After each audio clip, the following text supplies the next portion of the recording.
This is the original esport racing game. This is iRacing.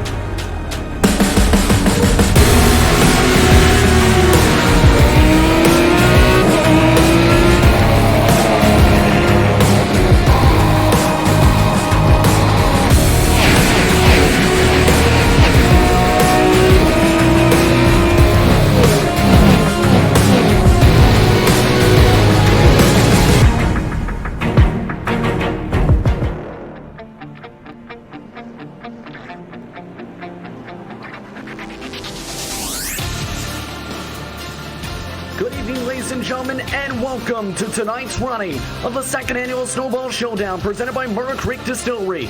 As we're all set to go for night number 3, it's BK Points Pole Night. As the top drivers in the Pro Late Model and Super Late Model divisions get set to put in their fastest time to lock themselves into the show for the Snowball Showdown this weekend. I'm Justin Prince. Alongside the booth tonight is a special guest from Pixelated Speed. It's Ben Kilcrease, just covering the real world Snowball Derby here at Five Flags Speedway just this past weekend, and is all set to go for the virtual Snowball Showdown tonight. Hugo Weaves is in the director's seat.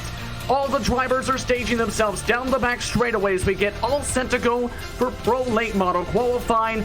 Ben, glad to have you on with us for the ride tonight. Oh, it's going to be a blast here this evening at Five Flags Speedway.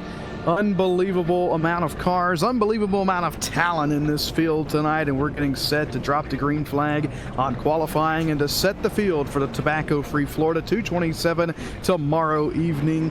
But we got to get through this very intense night of qualifying first. You mentioned it, Pro Late Models will go out first, and then Super Late Models up next. We're going to have it a little easier, though, here in the Pro Late Models, Justin. Everybody's going to make the field, so we don't have to worry about who's on the bubble or who's going home. It's just straight up qualifying, seeing who's going to get the top time. Yeah, there's a lot of notable names that are getting ready to qualify for tonight. Guys like Alex McCollum, who have the momentum entering this evening.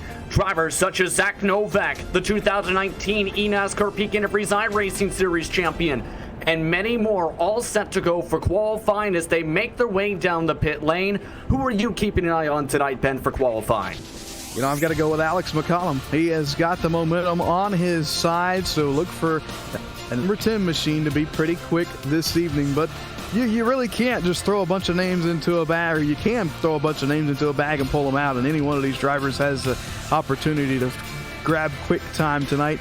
The talent just runs so deep through this field. These are literally the top drivers in all of sim racing on the track right now. As the drivers get ready to go out for qualifying.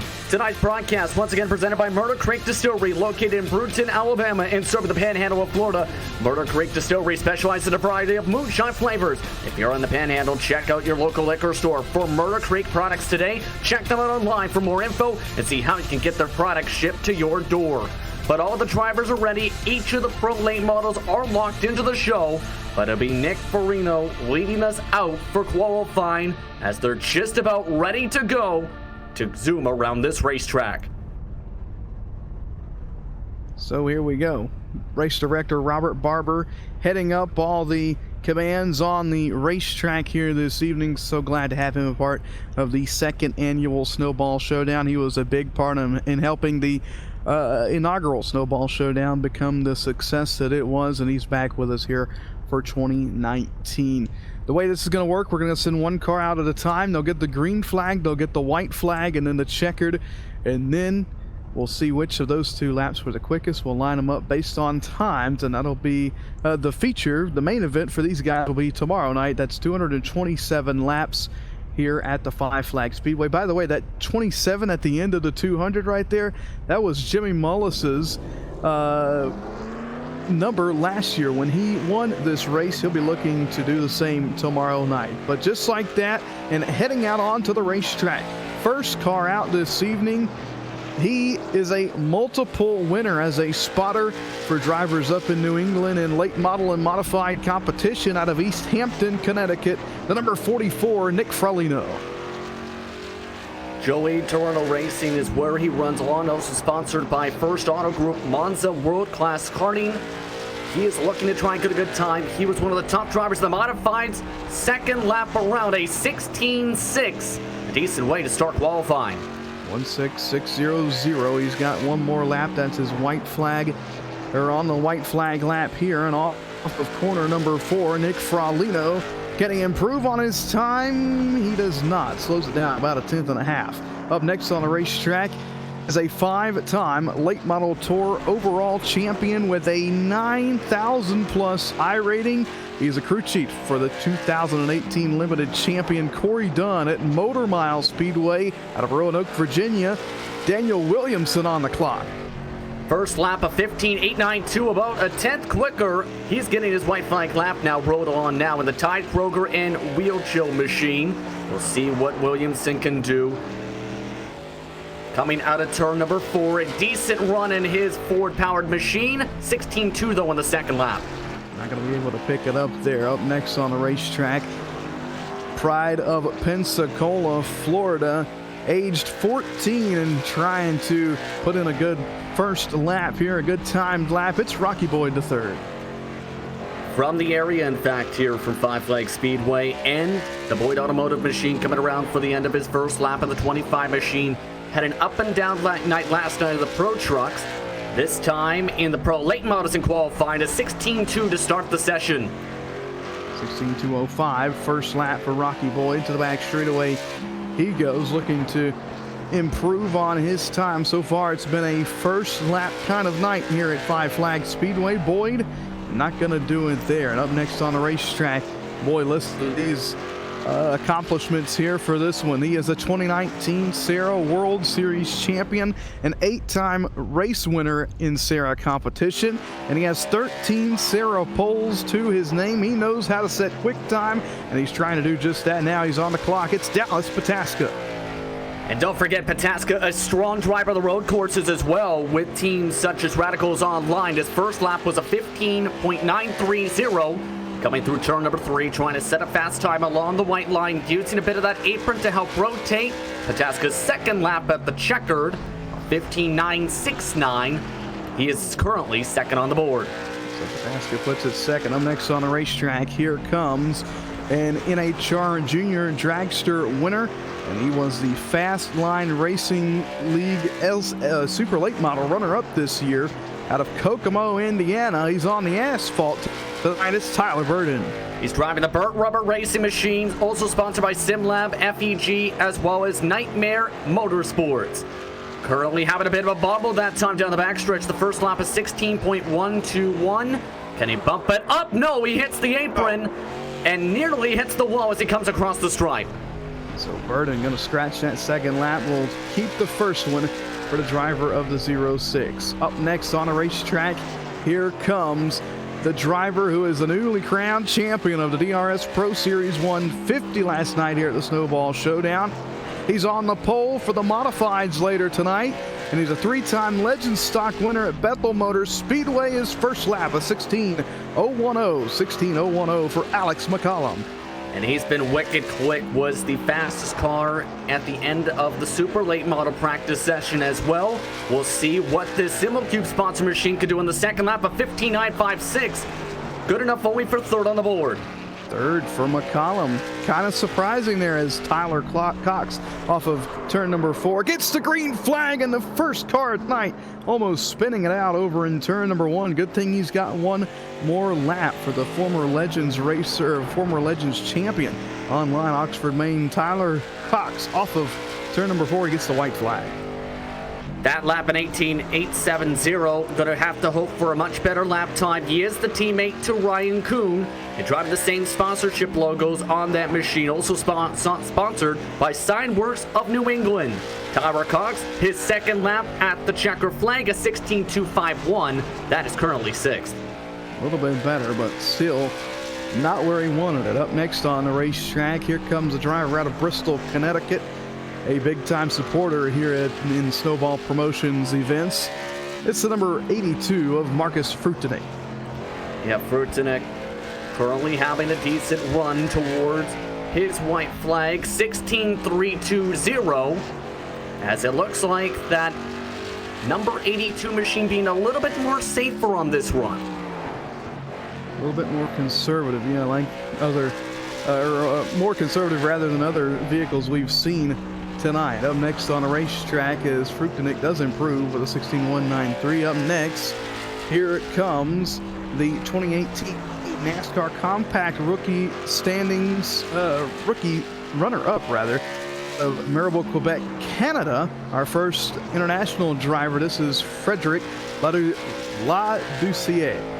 Laducier, sponsored by Mercado, Oricam 2000, Posage du et Lavage Valier, as well as Lavoie Motorsport Clariot, as well as Lado Racing. A 16.213 the first lap. Second lap, coming across the stripe, is going to be a 16.654. Doesn't improve. Currently 7th on the board.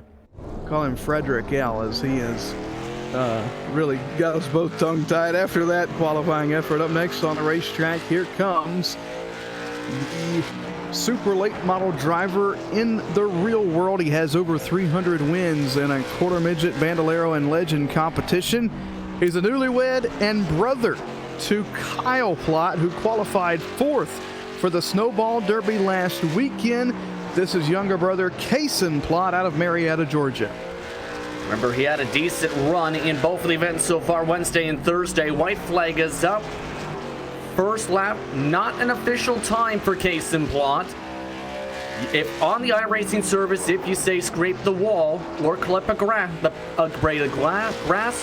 you potentially have your time avoided. This time, not coming for an official time for Kason Plott. And that is not what he wanted, as his official time will be over 3 minutes. So Kason Plott not having good luck. Up next on a racetrack, get ready for the big names. He is a 2018 eNASCAR Ignite Series champion, the defending iRacing Winter Derby champion, and defending eNASCAR Peak Antifreeze Series champion. It's Zach Novak. And Novak having a stellar 2019 season, looking to carry the momentum once more off of turn number 4, a 16 flat on lap number 1. Lap 2 a little bit quicker. That's still 4th quickest though for Zach Novak. So Novak clocks in 4th quickest. Up next on the racetrack, here comes the driver who finished 7th in last year's Snowball Showdown, and he has 36 career official iRacing wins to his name. Out of Spring Hill, Tennessee, it's the 15-year-old Stephen Chun. Chun coming around for the white flag, a 16.385 for his first lap, sponsored by Allied Bearings Nashville and Fierce Racing Suspension. He also has 36 career official iRacing wins, the 15-year-old as the Tennessee driver. Off of turn 4, taking the snowflake-covered machine to a 16.4. That is currently the second slowest in session as Cookson comes around. Up next on a racetrack, you mentioned it, the 2018 Lobster Bowl champion.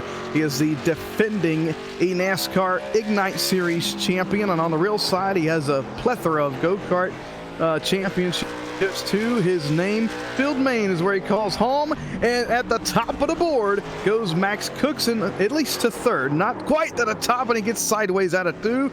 He'll scratch lap number 2 on this run. Max Cookson unfortunately getting loose as he's going to send it immediately to the pit lane, but here comes Brandon Holder, my friend. Brandon Holder, this is his 10th year in iRacing competition, the defending DRS Pro Series driver champion, and he won the last chance race last year for last year's Snowball Showdown, hoping he doesn't have to go the same route. He's safe tonight here in the tobacco-free Florida qualifying, but off of corner number 4, looking to get a quick time, and Holder up to 5th, 16.025. Holder had also won the LCQ race for last year's Snowball Showdown. The 05 machine coming out of turn number 4. Glovebox Motorsports' driver with the 16.285 doesn't improve, but still holding on to a top 5 for now. Up next on the racetrack and already on the clock, here comes the DRS Pro Series driver, runner-up in the championship there. He calls Atlanta, Georgia home, just up the road. This is Ryan Campbell in the number 8. And he's driving one of the BK Paint-sponsored machines along with Holder, also sponsored by Barber Ford of Holland. Dreamer Racing Series as well is on board as he looks to get a good lap, a 16.332 the first time around. That was towards the bottom of the pylon, looking to carry speed off of turn 4. Ryan Campbell moves up to a 16.1 just behind Tyler Burden. Well, that's a good time there as he clocks in a little bit quicker. on that second lap. Up next on the racetrack, a late entry filling in for a driver who had some family matters come up, and it gets loose down in turn 1 for Marshall Berry. Berry up the racetrack on that number 49.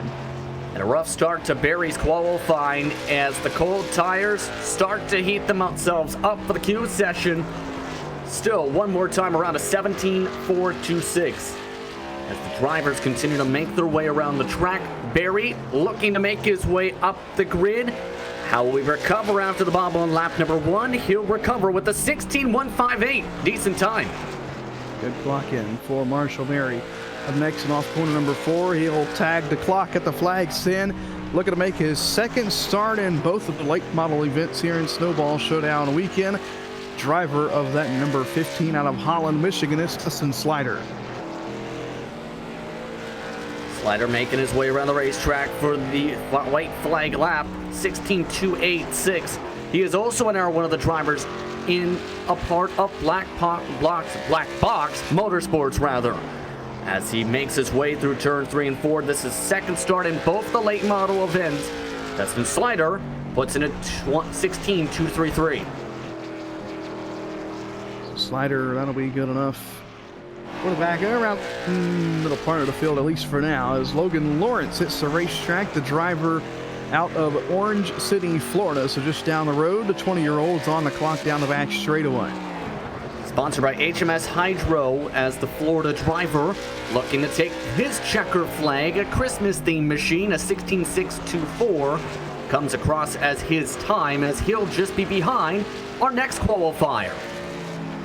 Some great paint schemes, and we'll decide a BK Paint's best appearing car on Sunday during the pre-race show. As the next driver already on the racetrack and on the clock. He is out of Asheboro, North Carolina, one of the older drivers in the field, and 44 is not even that old, but it's 44, age 44 for number 42 on the track, Richard Allen. Driving with the Carolina SimWorks logo and colors on that 42, a 15.980 though on lap number 1, good enough for 5th. Can he keep it up on the second? Looking very confident on corner entry on the charge. Allen charges up the corner and puts up a 16 flat. He is currently inside the top 5. It's a good lap for Richard Allen. Up next on the racetrack, another fill-in driver. This is Richard Reagan Jr. filling in for one of the drivers not able to make it here tonight out of Taunton, Massachusetts. The 20-year-old looking for the white flag. Driving the Toys for Tots Multiple Sclerosis Society machine. Many are charity sponsors on that car tonight. The first lap is 16 flat for Richard. Richard coming around the exit of turn 4 in the 76 machine, getting close to the wall. Can't bump up the time though with 16.2 on lap number 2, but he's still in P6. Good lap there for Reagan. Almost inside the top 5. Up next on the racetrack, here comes another driver that I had my eyes on. He is the second highest iRacing on the oval with over 1,000 official wins. This is James Curl. And to the top of the board.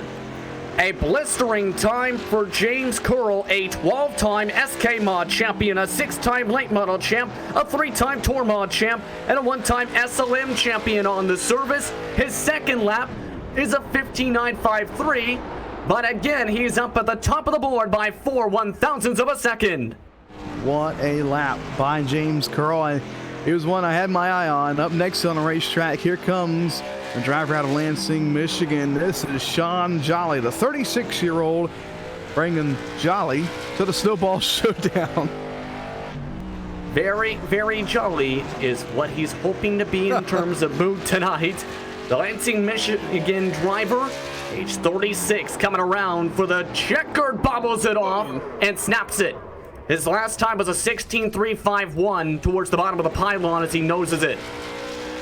Got to be careful, too, on that white flag. You had Ryan Kuhn coming to get the green.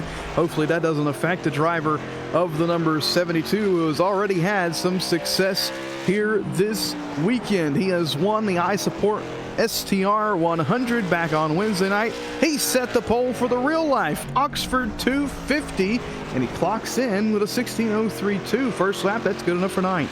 Don't forget, he also runs the American-Canadian Tour in this type of car as well, as he makes his way out of turn number 4.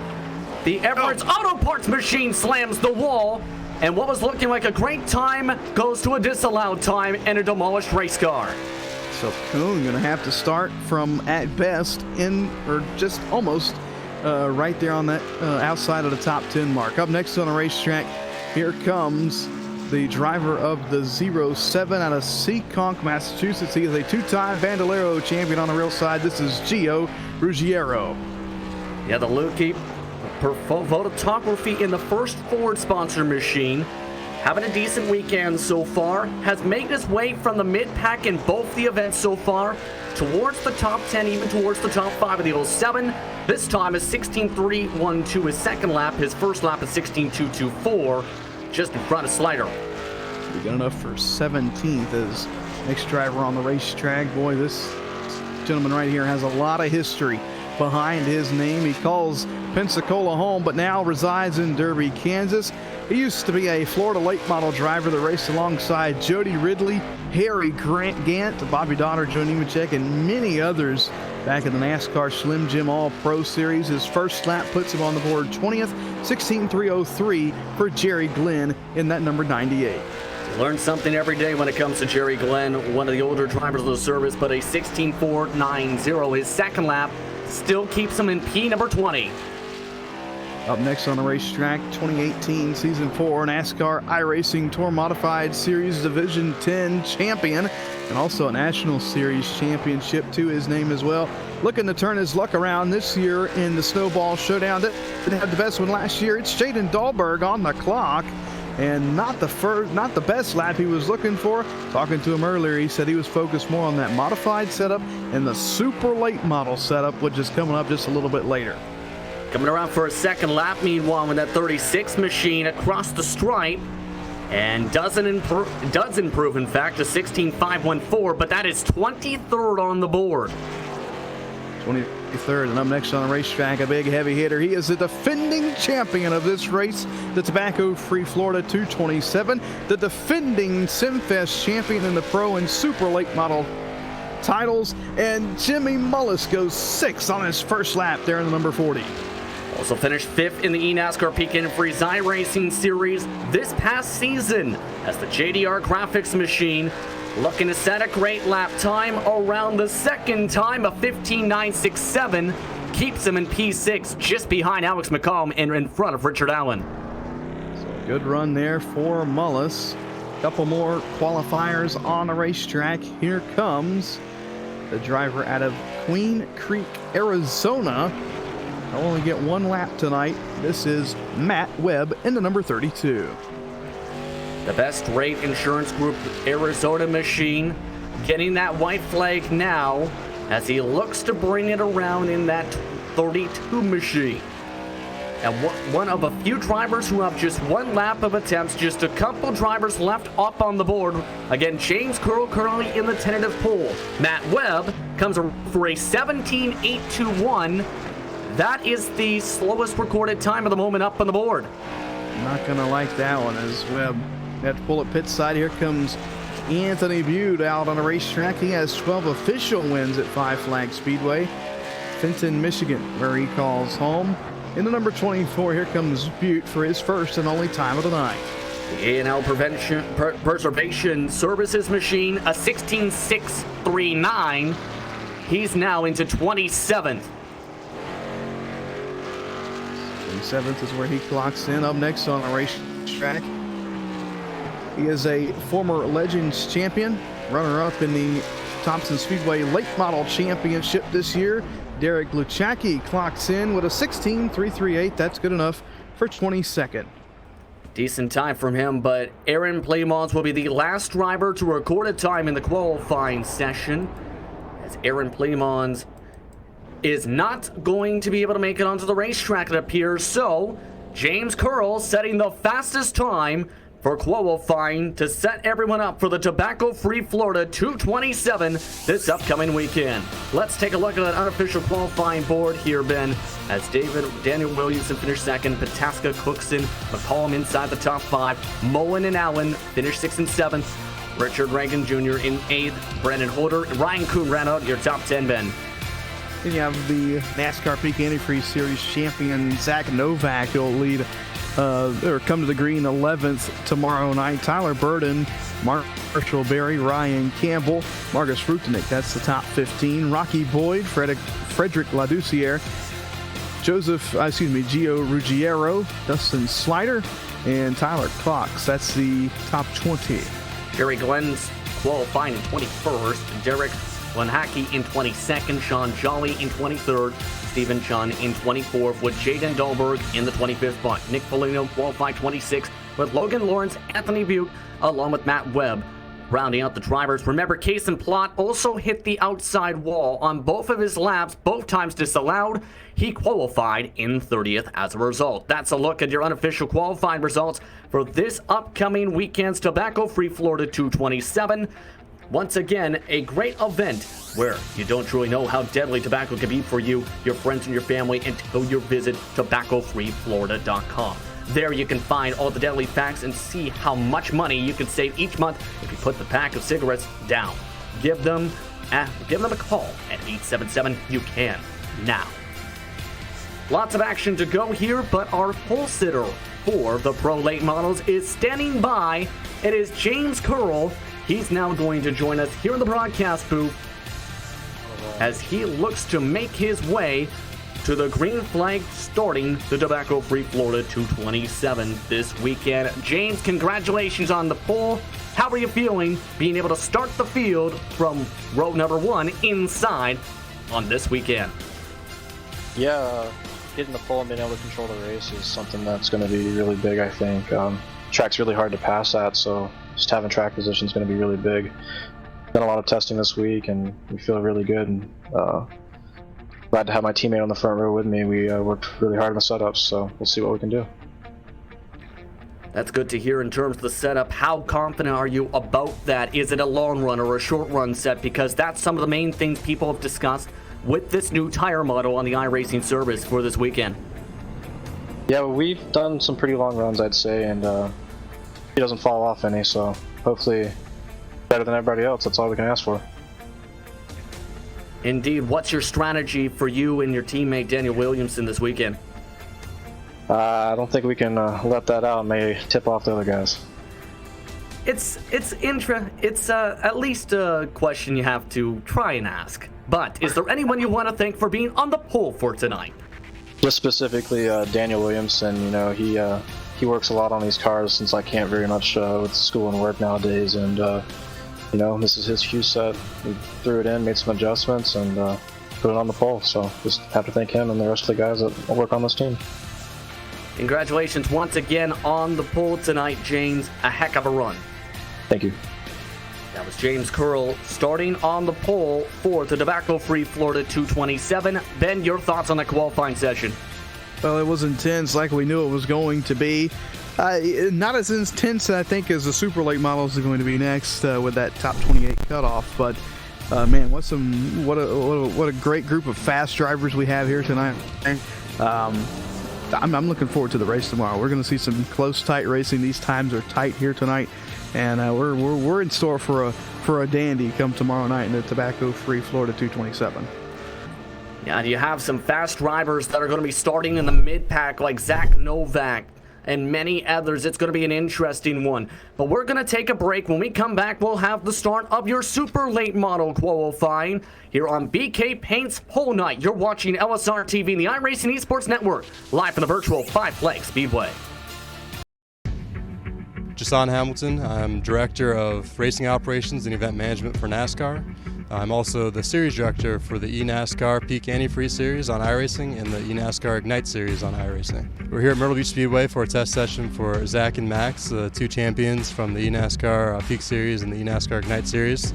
They're testing late models in partnership with Rev Racing. Opportunity for them to come out and showcase the skills that they built on iRacing in the full-size stock car for the first time. Got in the car, got the wheel adjusted. Zach's in the car now. Get that set up for him, and be ready to roll here in a little bit. The tips we got were basically just to try and keep it on the bottom as best as possible, and that's going to be the easiest way to keep the car in one piece and just not make any mistakes. You're off the throttle for a long time. You're off the throttle longer than you actually think you need to be, but the corners are so long.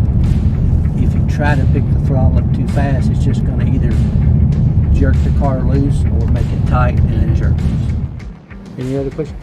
Nope. We'll try it, and if you have any trouble, need to talk about something, it's fine to stop. Always come off the racetrack like we did, a while ago. Yep. Okay.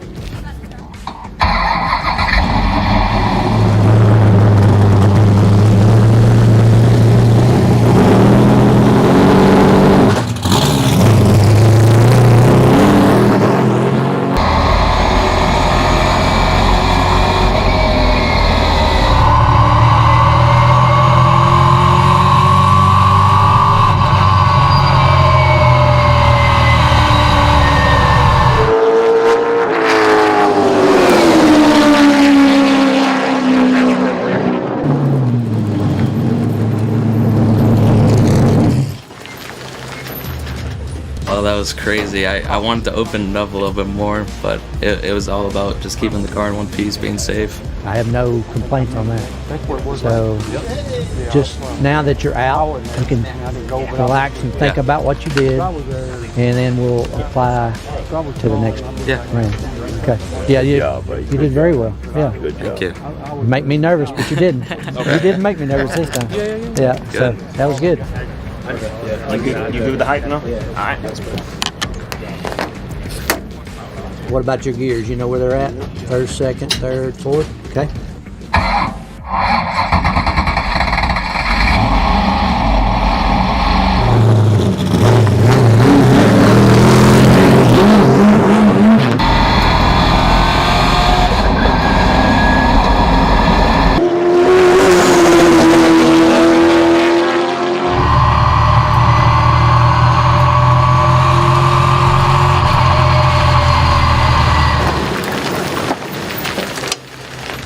What we're telling you now is what we've told him all along. And you're doing fine. Yeah. You're doing perfect.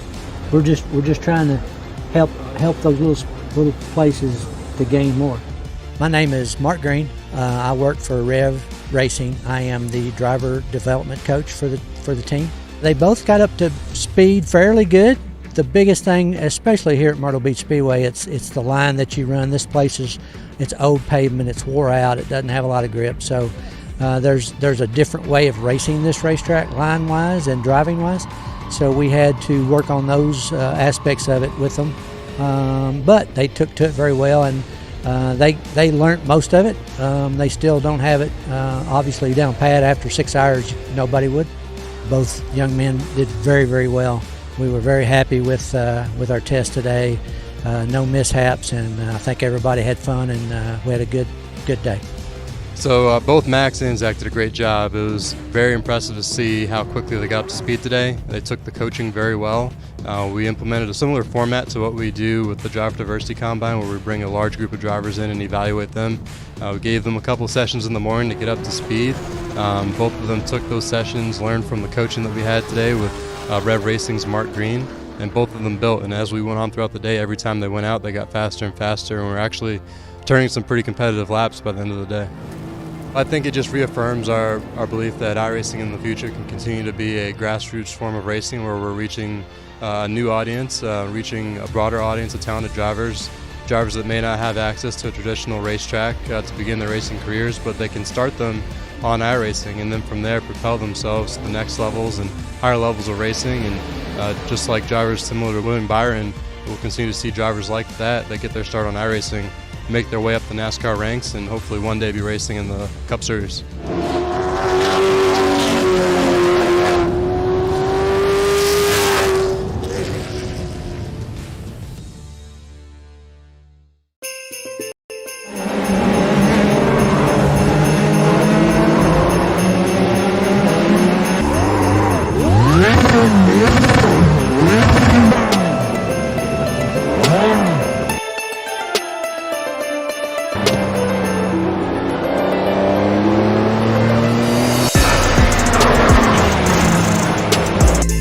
That hurts.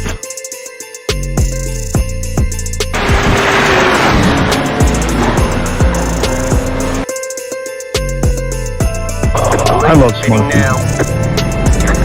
Nasty ass. He just spun up the car again. That's so dumb. Somehow the guy just kept pushing me into the guy in front of me. That was awesome.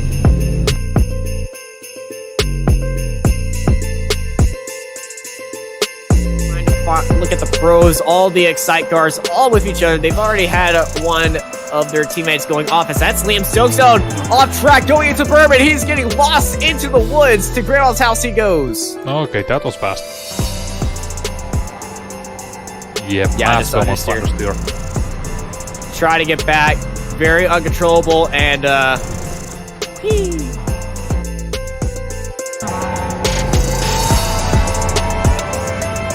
Fastest lap for Owen, 21.62.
Wide for the lead after 4 hours of racing.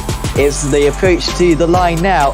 Who is it going to be? Oh, they've all gone into one other, and there's only one left. It's Tanner Whitton. He's going to win here at Talladega in the dinners for racers. Talladega 4 hours in MX5.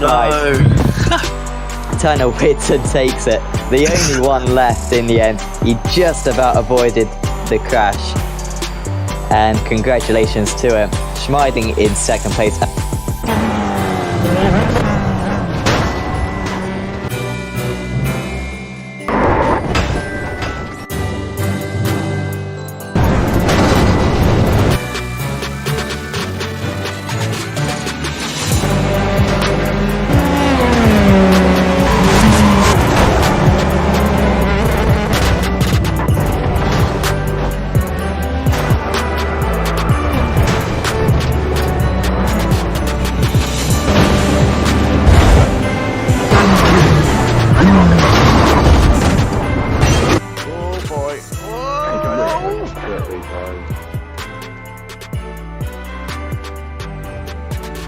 Oh my good. No, no, no, no, no, no!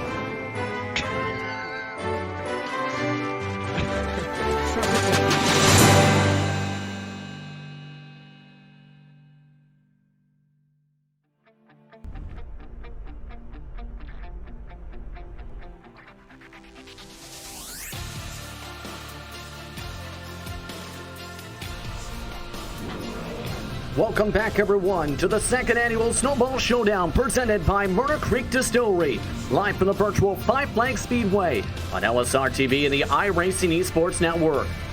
It's been a great night of action so far for qualifying for BK Paint's whole night.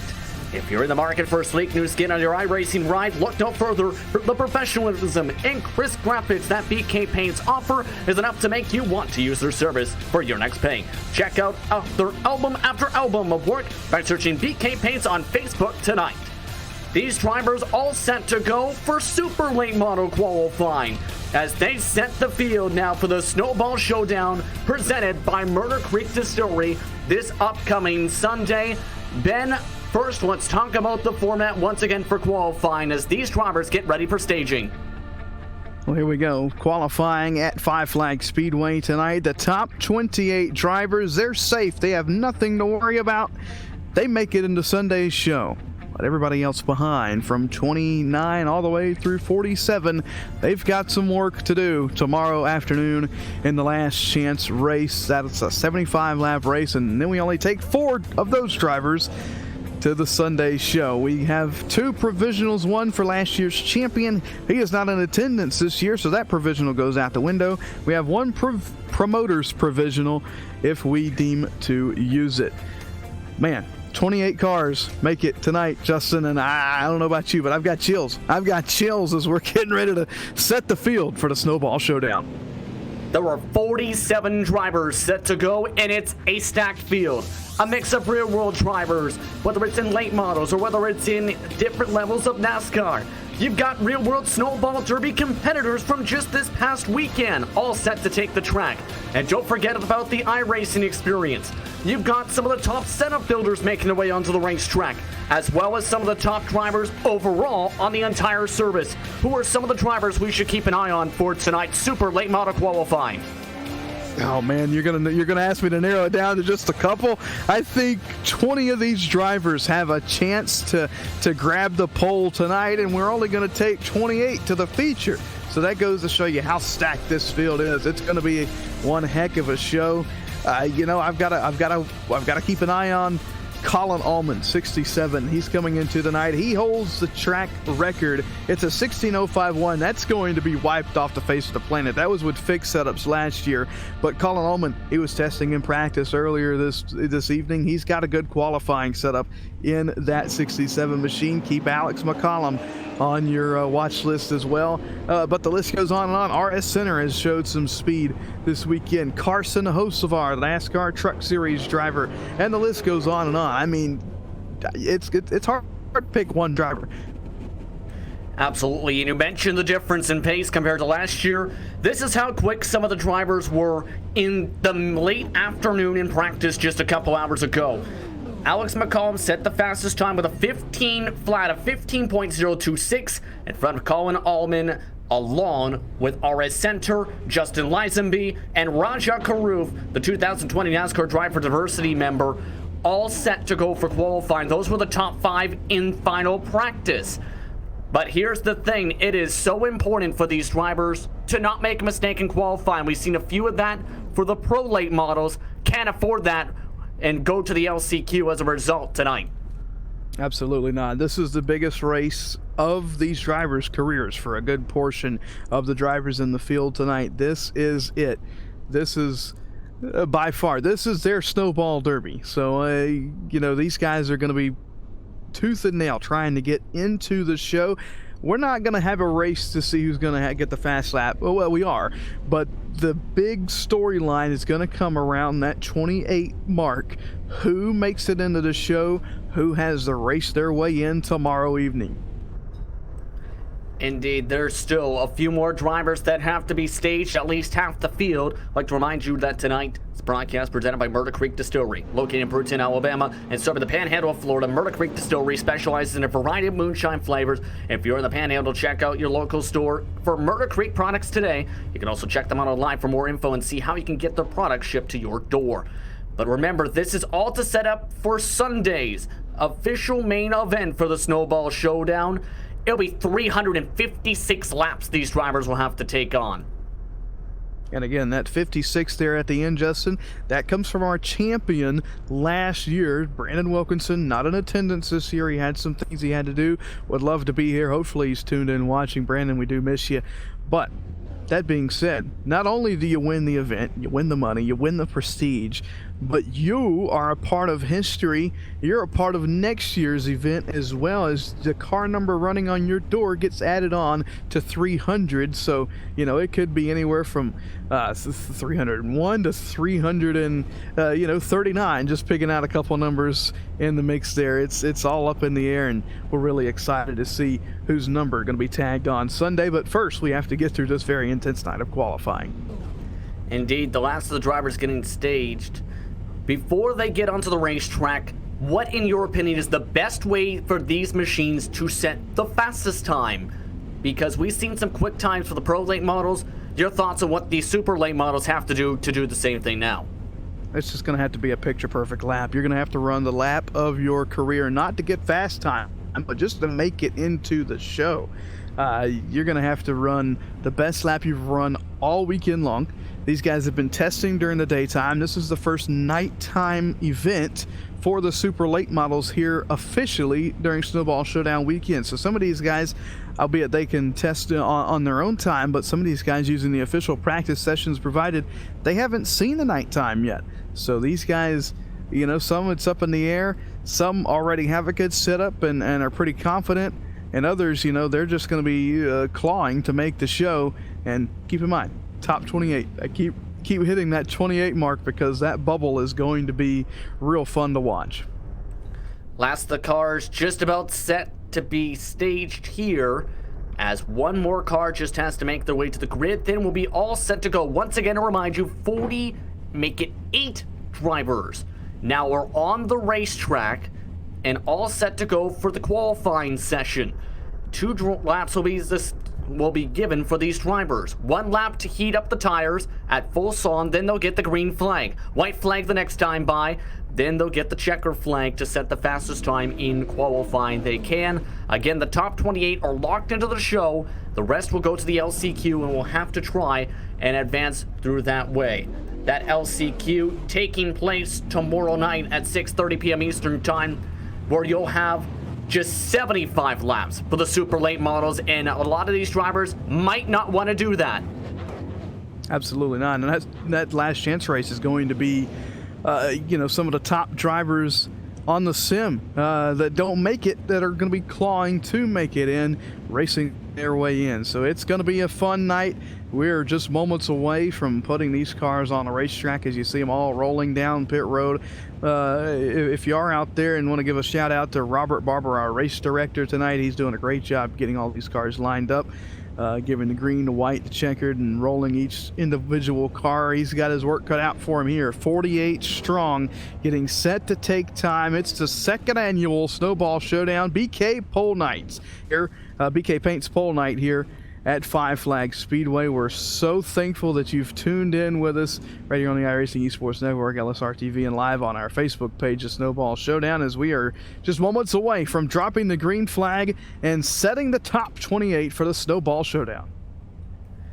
Indeed, right now they're all set at the end of pit road as they're just trying to get themselves settled on in. And it's going to be one of the most intense sessions in all iRacing history tonight. These drivers have been working for hours on end ever since the newest iRacing build came out. And these drivers have been trying to tune and tweak their setups to make sure they can get the big money by the end of Sunday's checkered flag. Now it's going to be the question, who's going to set the pole time?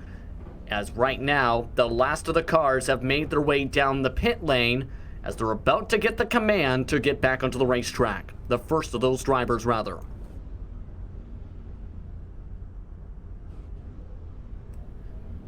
Drivers now getting full instructions, in fact, here for this first driver. That driver you see up at the front of the line is Colton Ikes.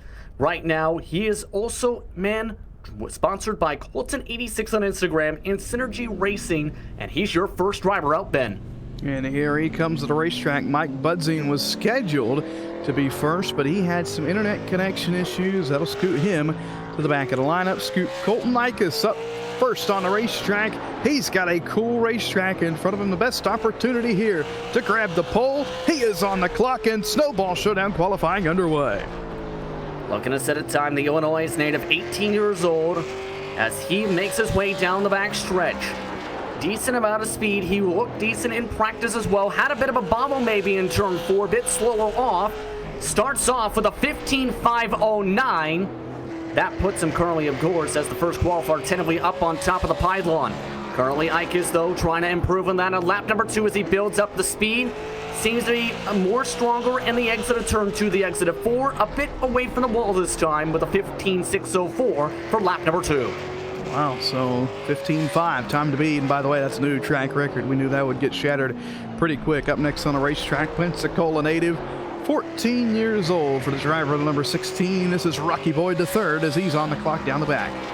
And he had a decent qualify for the tobacco-free Florida 227 for tomorrow night's action. He's got the white flag after sending a 15.430. He's now up on top of the board. And that number 16 machine looking to get on top of the board even more so here on the second lap. Can he improve upon it on lap number 2 at the checker flag? A 15.263. And the track record continues to be shattered even more so on the ground. That it does, and hold your horses, because up next on the racetrack, 2019 Sarah World Series champion, 8-time winner in Sarah competition with 13 Sarah poles. This guy knows how to get around a racetrack, especially the short ones. Dallas Pataska, first lap, gonna go 14.931. He's on the pole. That just surpassed every time in final practice for tonight's qualifying, as Pataska makes his way on the exit of turn 4. The 23 machine, can he improve even more so? No. 15 flat for lap 2, but a shattering time to start the session. What a great time by Pataska. Up next on the racetrack, this driver made his asphalt late model debut on the real side of things out of West Greenwich, Rhode Island. A 16-year-old is Tyler Tomasi, and he's on the clock.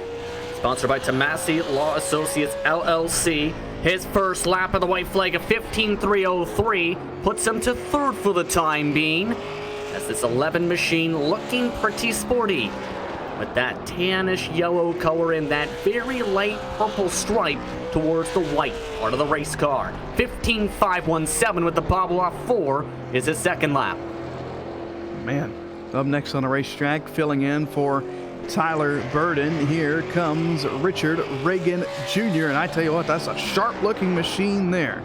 The driver filling in again for Tyler Burden. He'll race for Tyler on Sunday as well. He's clocked in 15.190. 15.190 first time for Reagan. And remember, with the Pro Late models, he qualified inside the top 10, as he'll drive the 06 machine loose off 4 to a 15.352 on lap number 2. But currently P2 up on the board as McCollum's on the track. He's been fastest in almost every late model practiced so far this weekend. He won the DRS Pro Series 150 last night in the trucks. He's on the pole for the modifieds later tonight. And off turn number 4, can he go quick time? He does! 14.884. A blistering time for the NX Racing machine as he comes into turn number 3. The Simulcube sponsor machine was the fastest in final practice, and now will slow it down, knowing he's got a good qualifying time up at top of the board. McCollum quickest. Tejan Dink up next on a racetrack. This driver has a 43+ iRating when last checked, out of Reading, Pennsylvania. 32 years old for the driver, number 33, Tejan Dink. He'll get the white flag. First lap going to be a 15.025. That's good first lap. An absolute flyer. P number 3 up on the board for the time being for the 33 machine, with the DSM logos on his machine. He'll come across the stripe off turn 4 with 15.217 a lap 2, but still currently third out of 7 qualifiers. Next to the line, former Legends champion here on the iRacing service out of Oxford, Maine, the 21-year-old Tyler Cox, the number 4. Tyler Cox looked as well pretty sporty in the Pro Late Model qualified, a 15.051, fourth best at the moment on his first lap. A former Legends champion on the sim and a teammate to Ryan Kuhn in the PRG machine. His Toyota Camry logoed car gets a 15.145 on lap 2, but P4 up on the board. Up next on the racetrack, one of the best looking cars all weekend long. Here comes the driver that finished top 10 in the Pro Late Model and Super Late Model Simfest earlier this year, or way back at the beginning of this year. Dylan Canova out of Lakeland, Florida. Sponsored by Four Paws Only, is a member of AOD Racing. That stands for Angels of Death, as that Christmas specialty race car makes its way out of turn number 4. A 15.063 once again on lap 1 and up for P5. A bit of a bobble on his second lap gets him a 15.167 at the stripe. Next on the racetrack, another veteran here on the iRacing service. He is part of the 2020 NASCAR Drive for Diversity program. 56 official wins, 230 top fives. That's only in 2019 alone. 17-year-old out of Washington, D.C. This is Rajah Caruth.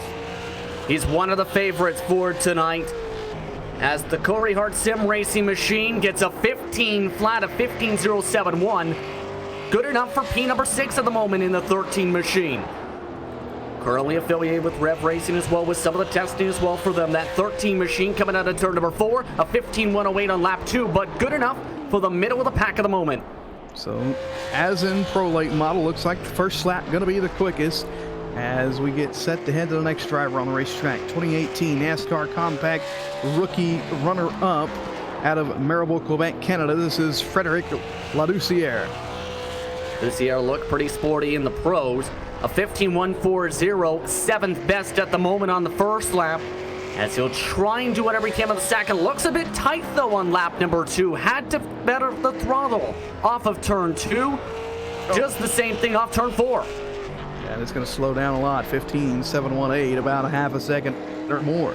Up next on the racetrack, here comes a 15-time midget and bandolero champion on the real side of things out of Groton, Connecticut. One of the youngest drivers in the field, 13 years old, for Reese Bogue, trying to make his biggest start of his iRacing career.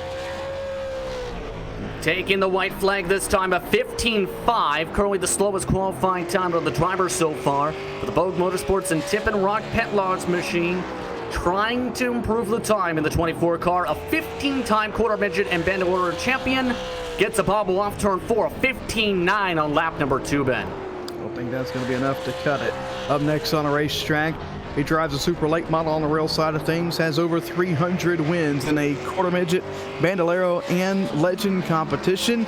The newlywed and brother to the driver who set 4th quickest in the Snowball Derby. This is Kason Plott out of Marietta, and he goes 4th quickest here for the Snowball Showdown, 15.042. The Cat Recovery Services sponsor machine, part of Burnt Rubber Racing, having a decent run as he comes out of turn number 4 across the stripe of 15.227, as that will put him good for P number 4. The importance so far in this qualifying session, get to the bottom. Absolutely, and I think with that run, Plott may be safe. I think a 15.1 going to be close on the bubble. We'll keep you updated on that bubble as we get close to it. Up next on the racetrack, 2018 eNASCAR Ignite Series champion. He is the defending iRacing Winter Derby champion and the defending eNASCAR Series or eNASCAR Peak Antifreeze Series champion, Zach Novak, to the white flag. 14.955, bump him to 3rd. Looked like he had to get off the gas a touch off of turn 4 in his first lap. What can he do to try and improve it on the second lap? Sponsored by JDR Graphics tonight. He'll come across the stripe, the number 6, with a 15.140 on lap number 2, but he is still in P number 3 behind McCollum and Pataska. Safely in the show for Novak. And up next on a racetrack, here comes the driver that finished 7th in last year's Snowball Showdown, has 36 career official iRacing wins to his name out of Spring Hill, Tennessee. The 15-year-old is Ben Sean. Sean, again, sponsored by Allied Bearings Nashville, along with Fierce Racing Suspension. A 15.353 his last time around. That is the 3rd slowest on the board, 13th at the moment. The 84 machine trying to rotate off the bottom. The Ford Fusion logoed car. 15.4 on lap number 2, still P13. Don't know if that's going to be good enough. Ooh, and next driver up on the racetrack almost got the wall over in 3 and 4, trying to get the run to the line. He has a ton of feature wins at his local track. They call him the Catfish up in International Falls, Minnesota. 16-year-old trying to do it on the dirt side of things. Here's Jake Froemke. Coming across the stripe of 14.925. Wow. That is P2. Just a 10th off of Alex McCollum. A rocket ship of a run for the quick performance and Lundquist Bros machine. The Minnesota native comes across the stripe of 15 flying on lap 2, but a flyer in qualifying. Are you kidding me? Jake Froemke up to 2nd with that run there. And up next on a racetrack, 10th year in iRacing competition, the defending DRS Pro Series champion. He won the last chance race for the Snowball Showdown last year. Hope he doesn't have to do the same this year. On the clock and first lap, 15.163, 15.163. That's going to be close, I think, when it comes to bubble time. And don't forget, he was in the top 5 for the Pro Late models. Gets a big bubble off turn 4, however. Might have got the apron a bit too much, but still a 15.2 on lap 2. But that's 11th for him on that first lap. Remember, top 28 make the show. The rest go to the last chance race. Once we get to the bubble times, we'll let you know. Up next on the racetrack, he finished runner-up to Brandon Holder there in the DRS Pro Series Driver Championship. This is Ryan Campbell out of Atlanta. Got real tight off turn 4. Still a pretty good time, though. 1.5.105. 15.105. Decent first time. That puts him in P number 2. 10. The BK Paint sponsored machine for lap 2 gets a 1/1000th of a second quicker. That's still P10 though. Still P10. Up next on the racetrack, filling in for one of the drivers that had to leave for some family issues. Here comes the number 49. This is Marshall Berry. He's driving one of the Glove Box Motorsports machines, sponsored by Barber Ford of Holland, as well as BK Paints and the Dreamer Racing Series. Are those machines. A 15.141 on his first lap. That put him in P12. His second lap, trying to run in the rubber a little touch bit off the corner. A 15.5 on lap 2, Ben. Slows it down quite a bit. Up next on the racetrack, one of the favorites to grab the pole here tonight. He's a late model driver in real life with wins at Montgomery Motor Speedway and right here at Five Flag Speedway, Oakwood, Georgia's RS Center. And he owns his own wrap studio, S Studio 10 wraps of 14.955. Puts him into P number 4 for the time being. Elects to back it off down the back straightaway this time. Happy with his time in 4th. RS Center, I think that'll be comfortable in the show. Up next on the racetrack is the 2018 Lobster Bowl champion, defending eNASCAR Ignite Series champion. And he's had a lot of success far here this weekend. Second in the Sportsman, third in the Trucks, looking for maybe a pole here in the Super Late Models. Max Cookson to the line, first lap, 14.980. That's good for 6th. And that top 6 is very competitive, all separated by about 1/10 of a second. And Cookson's happy with his time up in P number 6. Here comes Briar LaPrade, though. The driver out of Manchester, Tennessee. He's an eNASCAR Ignite Series competitor, and he is on the clock for his first lap. Briar LaPrade in that number 19, looking pretty sharp this evening. And LaPrade was in the conversation, if you remember back to the eNASCAR Ignite Series finale, to try and get the win at Martinsville. Just came up short after a big incident with about 25 to go, but he gets a 15.186 on his first lap. That's in P16, surprisingly, for the 46 machine. The JDR Graphics Supra comes off of turn number 4 and bumps it up to a 13th position run. So 13th for Briar LaPrade there. Up next on the racetrack, trying to find him here, Felix Gratton. Oh, Felix Gratton up on the racetrack, and this driver right here, one of the one's really looking forward to this event. He's been all about it out of Maribor, Quebec, Canada. 14 years old, one of the younger in the field. Felix Gratton on the clock. His first lap was a 15.223. Final lap here. Coming across the stripe, his second lap nearly hit the wall of 15.277, still P18. So far, 23 drivers recorded qualifying times, meaning we're about to get towards drivers being cut out of the field, but this man is going to be starting on the Pro Late Model pool. It's James Curl. That is second highest I rating on the oval side, over 1,000 official wins. Just gonna miss quick time there, 14.923, and he'll back it off. James Curl sits second right now. Feels very comfortable in his spot on the racetrack. Once again, a 14.922. That brings up Parker Brookfield from Richmond, Virginia here. Brookfield takes the green there at the flag stand, and he's on the clock. And that beautiful number 27 this evening, up close to the wall down the back straightaway. The 23-year-old Let's get the white flag and tries to clock in on time here tonight. 15:084, 15084 for Parker Brookfield. This is how competitive it's been. That's a 13th position run as the USA Firearms / Dutchy Design sponsored machine off of turn 4 gets a 15:047 to move himself inside the top 10, Ben. Improves a little bit there on the second lap, so good for Brookfield. Up next on the racetrack, he has had some success already this weekend. Won the Sportsman feature back on Wednesday night. He set the pole for the real-life Oxford 250 earlier this year. Ryan Kuhn on the clock, and he goes 14.992, and that's only good enough for 8th, believe it or not. Remember, he also won that Sportsman I Support STR 100 on Wednesday night, rather, as Kuhn comes across for 15.136. Still decent mid-pack run as we see Giovanni Ruggiero onto the racetrack. Ruggiero heading out onto the racetrack. Really excited about this event as well. Got a good-looking paint scheme there for the 07 machine. He'll cross the line there. First lap, 15.232. 15232. That is 22nd, and he's really dancing the throttle on the second lap here. That's because he hit the wall with the right front. His time is done. That brings up our next driver.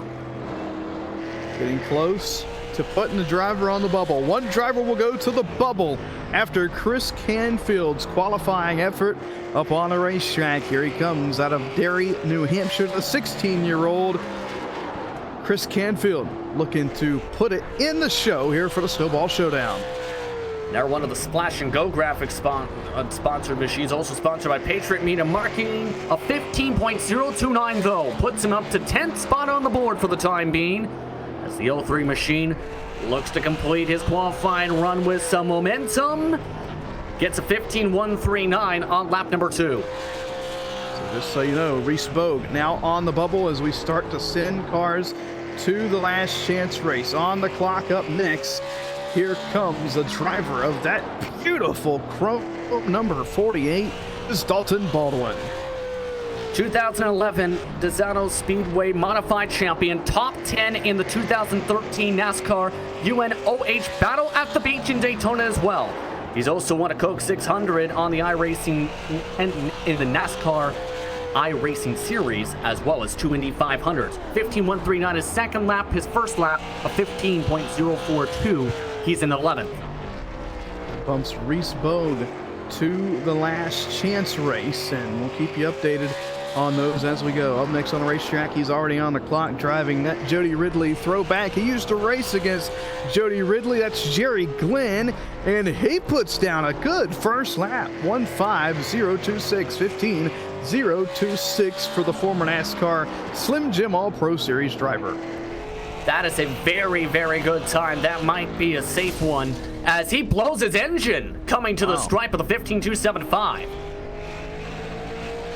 Typically not what you look for, but up next on the racetrack nonetheless, here comes the 2018 Season 4 NASCAR iRacing Tour Modified Series Division 10 champion. He also has a National Series champion to his name as well. Jaden Dahlberg looking to make the show this year. Ooh, not going to lock himself in with that lap. He sits 29th with a 15.384. He is into the LCQ for the time being, unless he can get some more speed.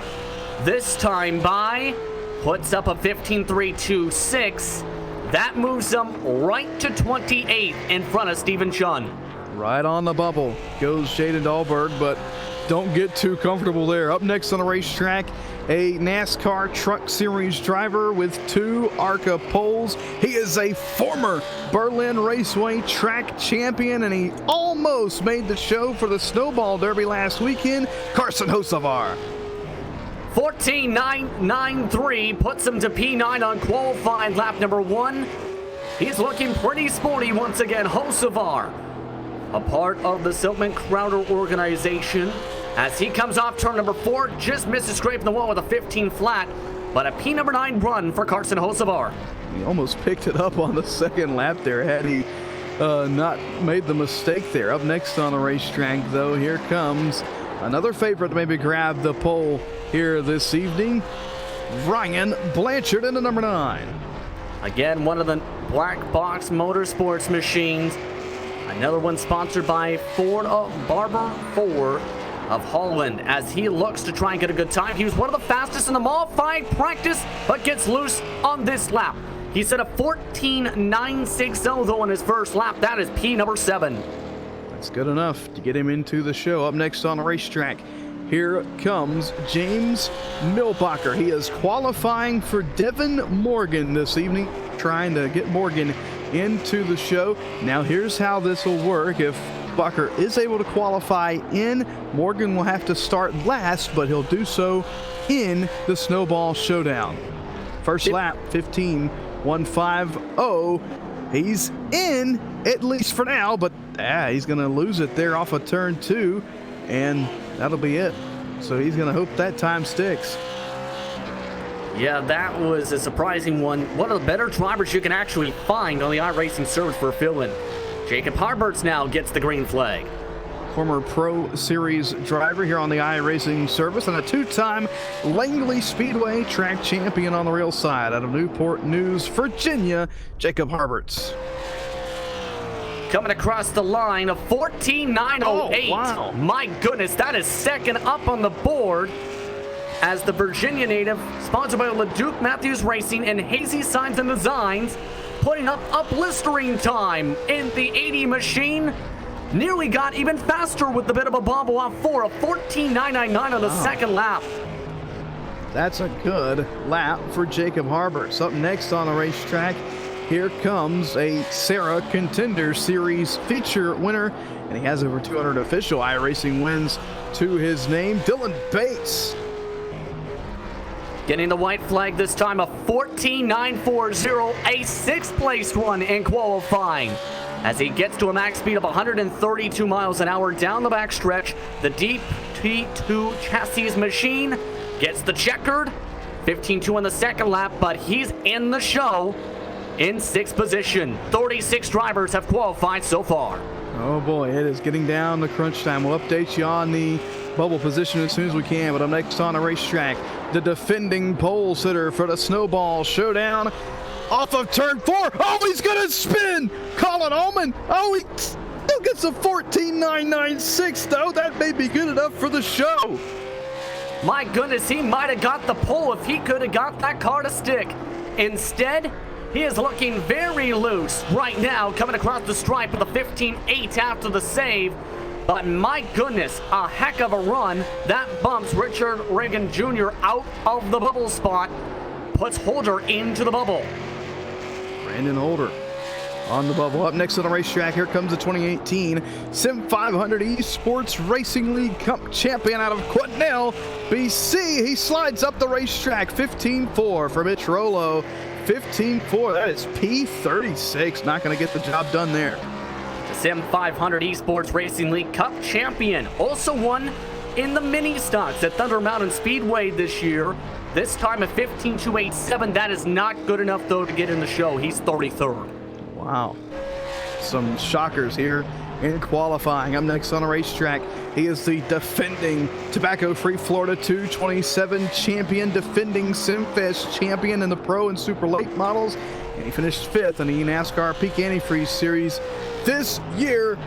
First lap, going to be good enough for 10th with a 14.968 for Jimmy Mullis. Richmond Raceway Esports driver looking to bump that up just a little bit more. It's been difficult to do it on the second lap. A couple drivers have done it. This time he nearly did it himself with a 14.998. Very consistent. That he is, and just a handful of qualifiers remaining, so keep your eye on your favorite here in the closing laps of this one. Garrett Conrath up on the racetrack next out of West Bend, Wisconsin, the 21-year-old trying to make the showdown. Driving the Culvers and Dynex hydraulic sponsor machine. Currently, though, he is outside the show in 31st position. On the bubble is James Milbacher in the 112 machine. Can he move himself above the bubble spots? 15.194 for Conrath. It doesn't move him up. It stays 31st. Oh my. Up next, here comes The driver out of Ellsworth, Maine, gets a little bit in the apron there. The 36-year-old of Justin Trombley trying to clock in. Trombley coming across the stripe for the white flag this time by. How will the 7,000 plus high range driver do? 15th at the moment, a 15 flat right on the dot. I think that'll be good enough for the show. He sits 15th. So if my math is right, he's mathematically locked in. Doesn't improve that time, slows it down about 63 100s. Up next, here comes Will Jones. He is qualifying for Channing Ballou, only getting one lap from here on out. Yeah, right now he's coming down the back stretch for that white flag in the 62 machine. Let's see what time he can put up. Right now he needs to put a 15.141 up on the board, a 15.155 though. So Jones goes to 30th. This is intense. I had never have you would you have told me that the bubble time was almost a 15 flat. Up next, Derek Gluchacki on a racetrack. He only gets one lap and he'll go into the show 15.020. Working with Brandon Wilkinson, in fact, for tonight, but Justin Lisenby now coming across for his one lap from Chandler, Arizona, a JDR Graphics sponsored machine, but has over 6,700 iRating and 200 official wins. Tough line off of turn 4, 15.5. That is 42nd. Wow. That's not going to do it. One lap, not going to be good enough for Lisenby there. Up next on the racetrack, here comes the driver out of Saranac, Minnesota. This is Jacob McLeod. Only one lap for this number 90 machine as well. Remember, this is the driver Ryan Kuhn gave a shout out for during interviews just a couple days ago. 15.141 across the stripe. That is 29, just under the bubble. Frederic Leducier is currently on that spot. So here we go. Up next on the racetrack, here comes the number 15 of Dustin Slider. Late entry, looking to make his second start in the Snowball Showdown. Not going to do it there with a 15.231. Final qualifier, he was supposed to go out first. Missed it due to an internet problem. Mike Budzine, final qualifier of the night here in Snowball Showdown qualifying. Can he make the show in the 5:24? Budzine off turn 4, 15.295. It's 41st for the driver out of California. I'm sorry, Wisconsin. Yes, indeed. Burlington, Wisconsin for the 15-year RC off-road racer.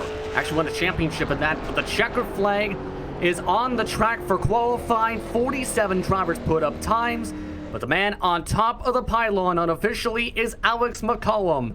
He has shown speed in every single event so far for the Snowball Showdown this weekend, and now he's on the pole for this Sunday's feature event with a 14.884, a new track record for the event.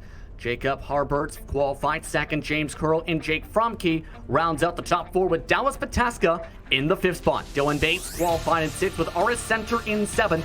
Zach Novak, Ryan Blanchard, Jimmy Mullis rounds out your top 10 here, Ben. Boy, what a show there is. We go through the rest of the field here.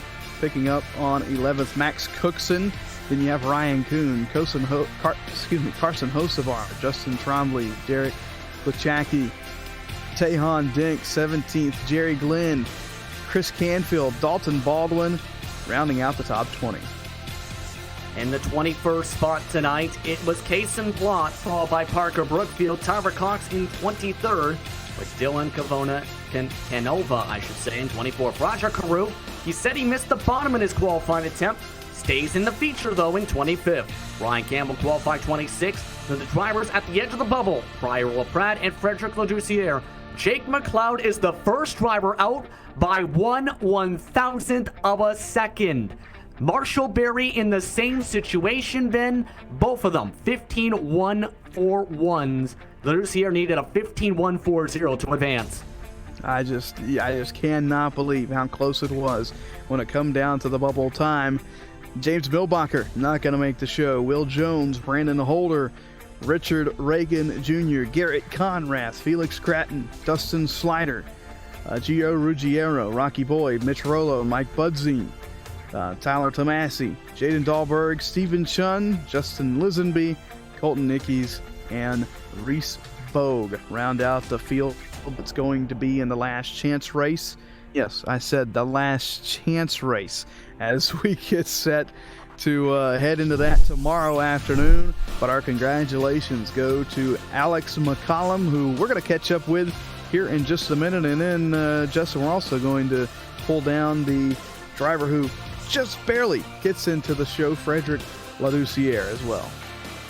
Indeed, remember, this is for the main event on Sunday here on BK Paint's Pole Night. If you're in the market for a sleek new skin on your iRacing ride, look no further. Professionals and crisp ground bricks that BK Paint's offer is enough to make you want to use their service for your next paint. Check out album after album of work by searching BK Paints on Facebook tonight.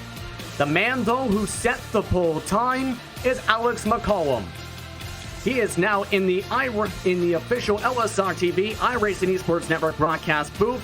Alex, you have had a stellar weekend so far. Now you're on the pole for Sunday. How are you feeling? It feels amazing. I just gotta thank Cookson and Blake Neer for all the help with all the tests and Q laps and everything. This thing was hooked. I felt like I bobbled my lap a little bit, but overall, I felt like I hit a decent. Yeah, it looked like a blistering quick lap time. The only driver, in fact, to make the 8th. You were the fastest in practice as well. You have been one of the fastest drivers for the past few days as well.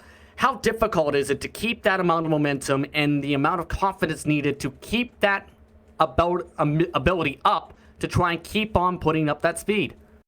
Oh, it's tough. A lot of work goes into this because you got Colin Allman, Jimmy Molis, Zach Novak, Max Cooks, and y'all the top short track guys out here running, busting their butts off, trying to get the best set they can to win Sunday.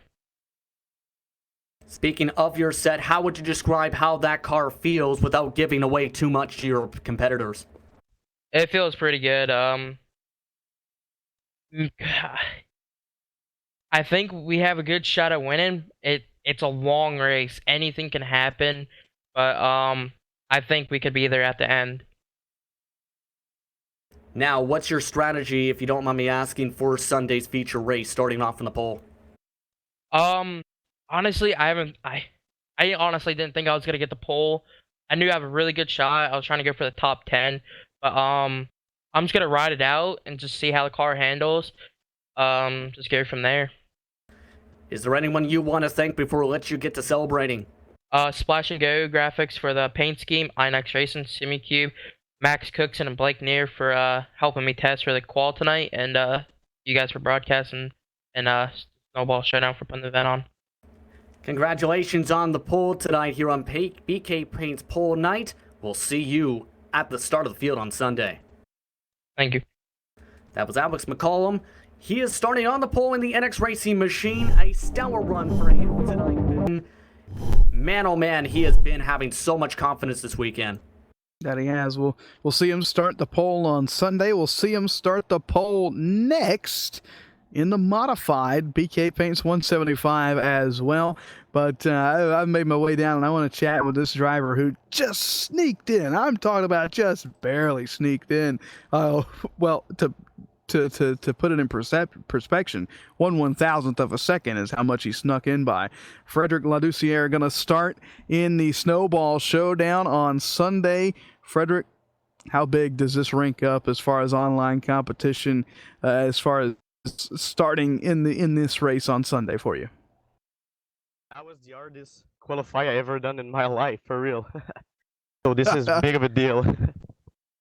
It's a big deal. So you got a long way to go on Sunday with 356 laps to do. You'll start 28th on Sunday afternoon. Talk about how much pressure for a driver it is to work through this qualifying night, wait your turn, do your turn, and then have to sit there and wait. Man, am I going to get knocked off the bubble? Is it going to happen this time? Is it going to happen this time? Talk about the pressure all night long. Yeah, I've been talking with my team, and when I saw I was 28, I was like, oh no, like 6 people left, so I hope I'm going to be race. I Yeah, I've been working since November on the setup. Happy with my team. I'd like to thank Alba Motorsport, iRacing. Well, there you have it. Frederick Ladoucière driving the 31 makes the show. Frederick, congratulations. We look forward to seeing you on Sunday. That was Frederick Ladoucière qualifying at the bubble spot in P number 28. Your quick thoughts, Ben, before we get ready for the BK Paints 175. Oh, man. I think we need a nap. After that one. What a show. What a qualifying night here presented by BK Paints. BK Paints pole night for the Snowball Showdown. Want to give a big shout out to BK Paints, Brent Keith and all the guys behind the scenes over there for coming on board for this Friday night. I don't think they're going to be disappointed. Boy, this was a show and a half tonight, and we have got a last chance race tomorrow afternoon that would make many leagues jealous of the competition inside of it, and you're going to see that live right here on the iRacing Esports Network and LSR TV. Only 4 make it from those very, very talented select drivers, and 75 laps to get it done. But tonight, man, it was wild. It had me on the edge of my seat. I got chills a couple times, and the hair on the back of my neck stood up the whole night as we didn't know who was going to make the bubble, who was going to make the show, who was going to be put out. And boy, Alex McCollum does it again. That wave of momentum continuing to surge on for that driver of the number 10. We'll take a quick break. When we come back, we'll have more coverage of the second annual Snowball Showdown presented by Murder Creek Distillery, live from the virtual Five Flag Speedway. You're watching LSR TV and the iRacing Esports Network.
Simulated racing can be awesome, but it can also be kind of a free-for-all. Interestingly, auto racing faced the same problem in its earlier days. Whether it was on the back roads, the beaches, or the city streets, the racing was always fun. But there was always a certain level of chaos or danger until some folks came along and put some order to all of this. Stuff like official racetracks, regulations about weight and equipment, and enforcement of standards. That's what gave us high-speed excitement, fast-paced action, and photo finishes. That's when racing became racing. The guys over at iRacing.com have made the same transformation in the world of sim racing.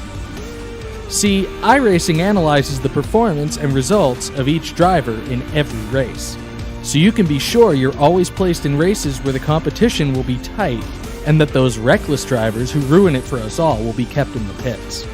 Not to mention that with members in over 130 countries already in their vast community, you can find races day and night, so you can always get in the action. You can even join a league of your favorite series and work your way up to one of 7 world championships, offering over $500,000 in prize money. And since updates are always automatic, you don't have to worry about software and can focus on the track. Zip up your fire suit and check out iRacing.com.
the most realistic online racing sim ever made.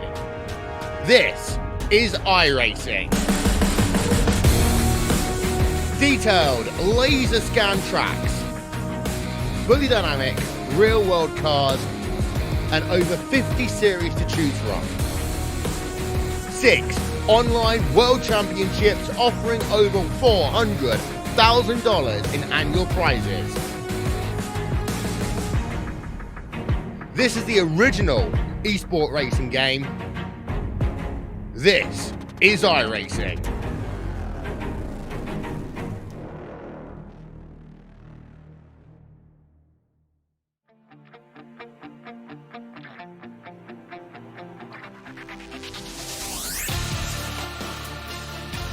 Welcome back, everyone, to the second annual Snowball Showdown presented by Murder Creek Distillery, as we get all set to go for BK Paint's 175 racing action as the Modifieds get ready to take to Five Flags Speedway here at LSR TV and the iRacing Esports Network.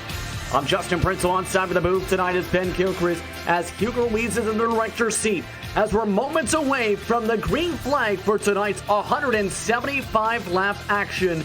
It should be an absolute thrower tonight for the BK Paints 175. Ben, this is going to be interesting. These drivers already qualified last night. What's your expectations for tonight?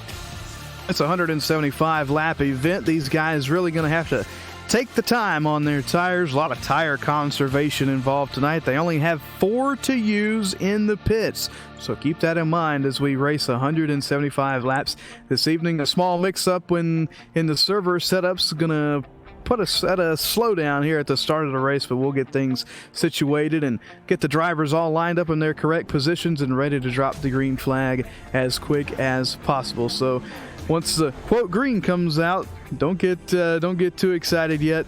We still got a little bit of lining up to do, but nonetheless, though, we'll get things situated and then we'll drop the green flag, and this race will be officially about 170 laps once we get everything situated. Indeed. Right now, the drivers scoring upon your screen are the ones competing tonight, but here's how they qualified last night. Alex McCall moved from that second place spot, for example, to first place. James Curl will swap to the second spot. They were separated by 2/100ths of a second in qualifying last night. Jake Fromke qualified third with Richard Allen in fourth. Max Cookson qualified in fifth with Dallas Pataska in the sixth position. Marcus Brutinick will start in key number 7 alongside Ryan Blanchard. And rounding up the top 10 starting positions is James Babb and Joe Burchett. Then you have Ryan Kuhn rowing off 11th. 12th going to be Ryan Campbell. Giovanni Ruggiero going to roll off 13th. Cardin Cochran 14th. Brandon Holder and Nick Fralino make up row number 8. Sean Jolly and Brad Neer, that's row number 9. Mitch Rollo and Rocky Boyd III will round out the top 20. Last 2 qualifiers, Shaden Dahlberg, Blake Neer. Blake Neer did not record a time, however, did show an average pace around 16 seconds last evening. That's a quick glance at your qualifying grid. 22 drivers set to take the field for tonight's BK Paints 175. And it should be an entertaining one. Once again, BK Paints, if you're in the market for a sleek new skin on your iRacing ride, look further. The professional crisp graphics that BK Paints offer is enough to make you want to use their service for your next paint. Check out album after album of work by searching BK Paints on Facebook tonight. But these drivers taken to the racetrack, once again, similar to last night's event for the DRS Pro Series 150, 2 sets of tires are available in the pits for total for these race cars, essentially, meaning you only have the option to say take 2 right sides or 2 left side tires in this evening's action. Absolutely, and that's really going to play a factor. A little bit longer race tonight, and I expect we'll see more green flag racing with the type of racing that these modifieds provide here at the Five Flag Speedway. Again, lights are going to go out on the pace car here, but we're going to pace around a couple more laps to get the grid situated. We had a server error on the iRacing backside of things, so we're going to get everybody lined up here and set to drop the green flag in about 4 or so laps. We'll keep you updated with race control, etc. over the course of this process, but we've got a couple more laps to talk about this race. 175 laps. I just keep going back to tire conservation. I think that's going to be either the winner or the determinator of who wins tonight here at Five Flags. green flag is up at the stand, but remember, these drivers still have to sort themselves out for the starting grid. But here's an interesting thing I picked up in the final practice for these drivers tonight. Some drivers mentioned they win 130 laps. And then the tires started going a bit AWOL, so to speak, because they were towards the end of the tire cycle. That's going to be very crucial if we get, say, a long run, if we get towards that mark, because that is dangerously close to a puncture. Certainly is, and we'll have to keep an eye on that over the course of this evening. Like you said, if we do get a long green flag run, I won't expect green flag pit stops here this evening, but if we get a couple of cautions around the halfway point, tire games will be maybe a story that we'll have to follow over the course of this race, as you see the drivers pacing around the speedway here under caution speed, trying to get everything lined up and situated so that we can get this race underway at the Five Flag Speedway. As they continue to shuffle themselves out real quick here, one thing to want to discuss is who are you keeping an eye on for tonight? Because McCollum, he's been on fire. He already set the pole time for the feature race on Sunday for the Snowball Showdown. Who else are you keeping an eye on? I'm going to watch the outside of row number 4 here, Richard Allen in that number 25 machine. He's been real quick in practice. He's got the know-how, the skills to wheel these modifieds around Five Flag Speedway. If the stars align, I think that Allen could pull off an upset here in the BK Paints 175. Who do you feel might be someone under the radar for this evening's action, do you think? Oh, man, under the radar, I'm going to say Joe Burchett. He qualified outside the top 10, but again, a modified ace, and just keep him on the radar, that 83, if things, again, line up. Maybe a couple crashes in front of him. Maybe he plays a tire strategy right. Burchett could walk away with the trophy here tonight. These drivers still sorting themselves up on the racetrack at the moment here. Like to remind you that the Snowball Showdown is presented by Murder Creek Distillery, located in Brewerton, Alabama, and serving the Panhandle of Florida. Murder Creek Distillery specializes in a variety of moonshine flavors. If you're in the Panhandle, check out your local liquor store for Murder Creek products today. You can also check them out online for more info and see how you can get their products shipped to your door. Drivers about halfway sorted through the grid here. What else should we keep in mind for tonight with these modifieds? Just got to watch the contact. These cars are almost like the Formula One cars of oval racing, so you can't bend up too much suspension. You have to watch the tires all the way around this machine. One small contact with the wall or another car to one of the front tires could knock the toe out, could affect the handling of the machine for the rest of the race. So you have to keep that in mind as the race progresses. Only part of the car you want to make contact with is that big old front bumper to the big old rear bumper here in these tour type modifieds. Yeah, you want to be careful of those Nerf bars, absolutely, but it looks like the grid has just about sorted themselves out. Right now there's 24 total, we should note, drivers on the circuit. Marshall Berry and Anthony Butte are both also a part of this race, so move that from a 22 total from qualifying to a 24 total ready for the BK Paints 175 as they approach the DRS start zone. 2 to green, signal this time by to the drivers up from the tower.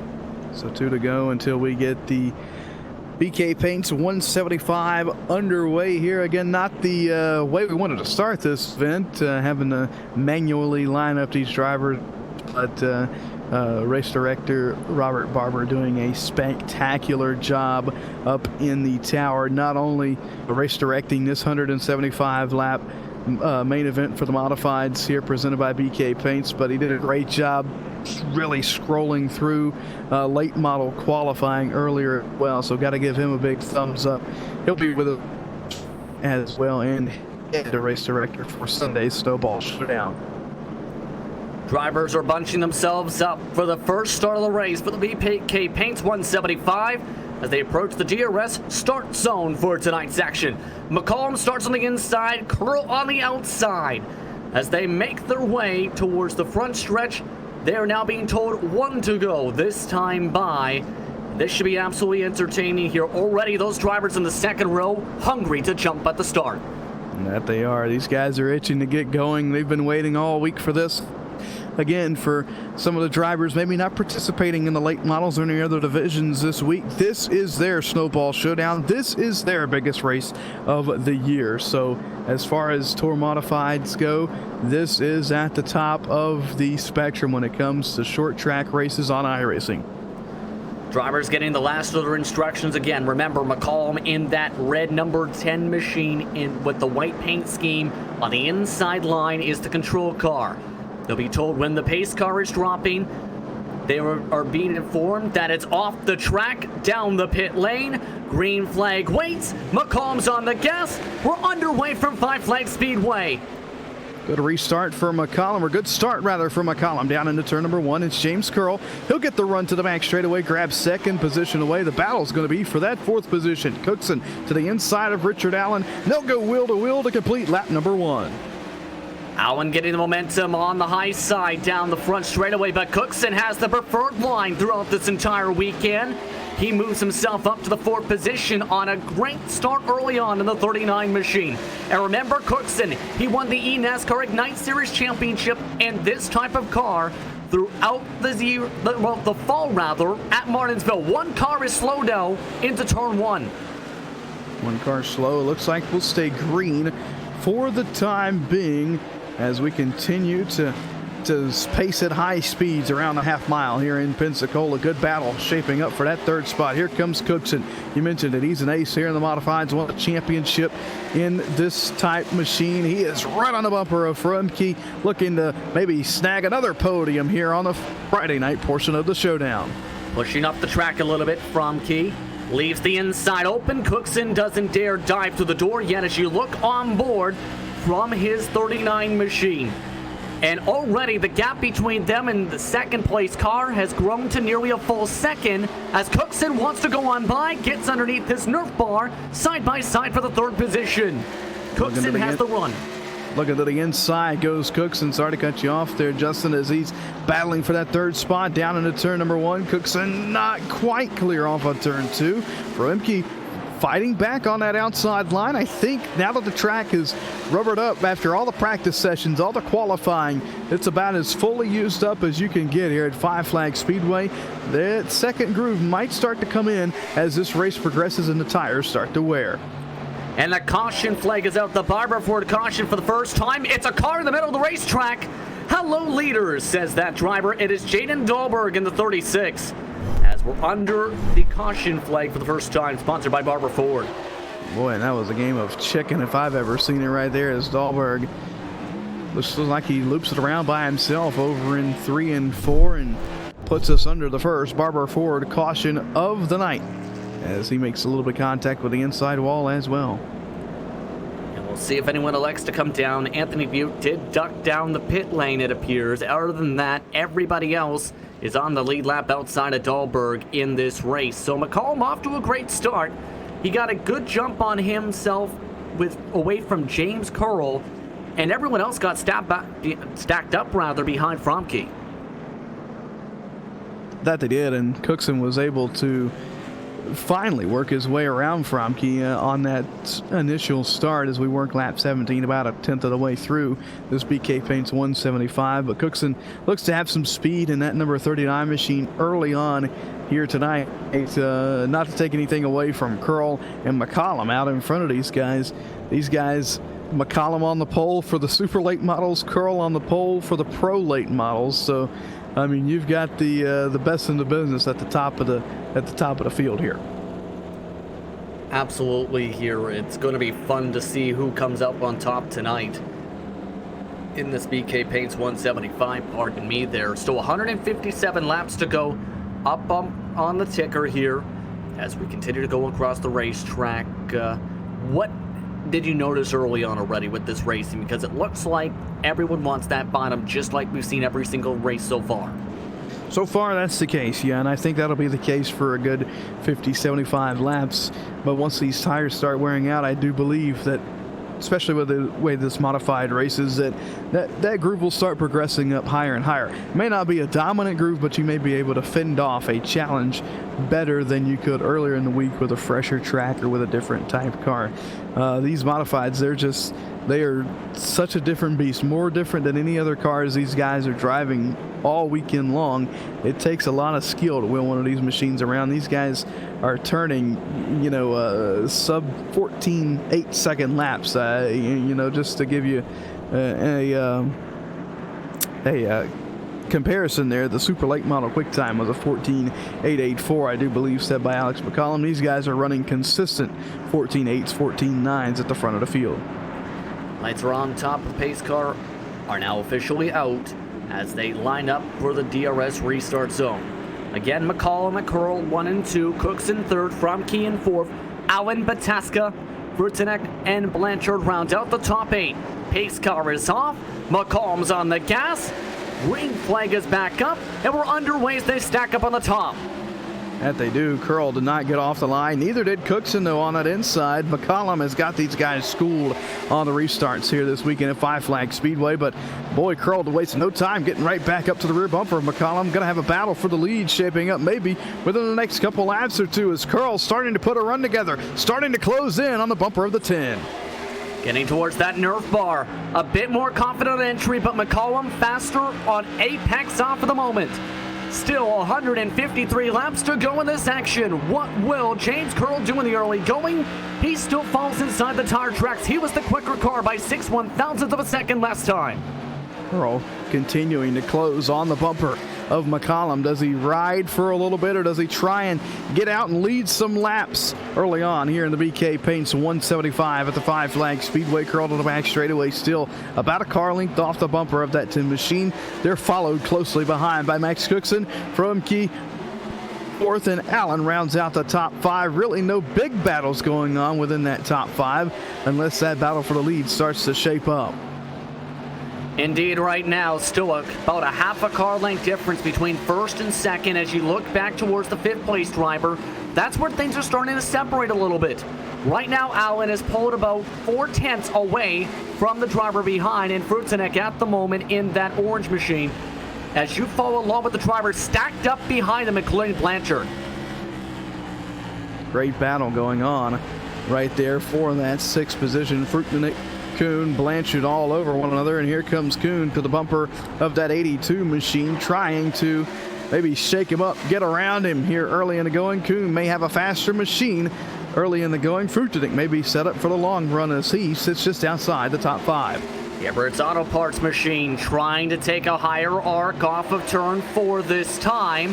Can he get underneath the Nerf bar of Vrutinek on the left rear? No.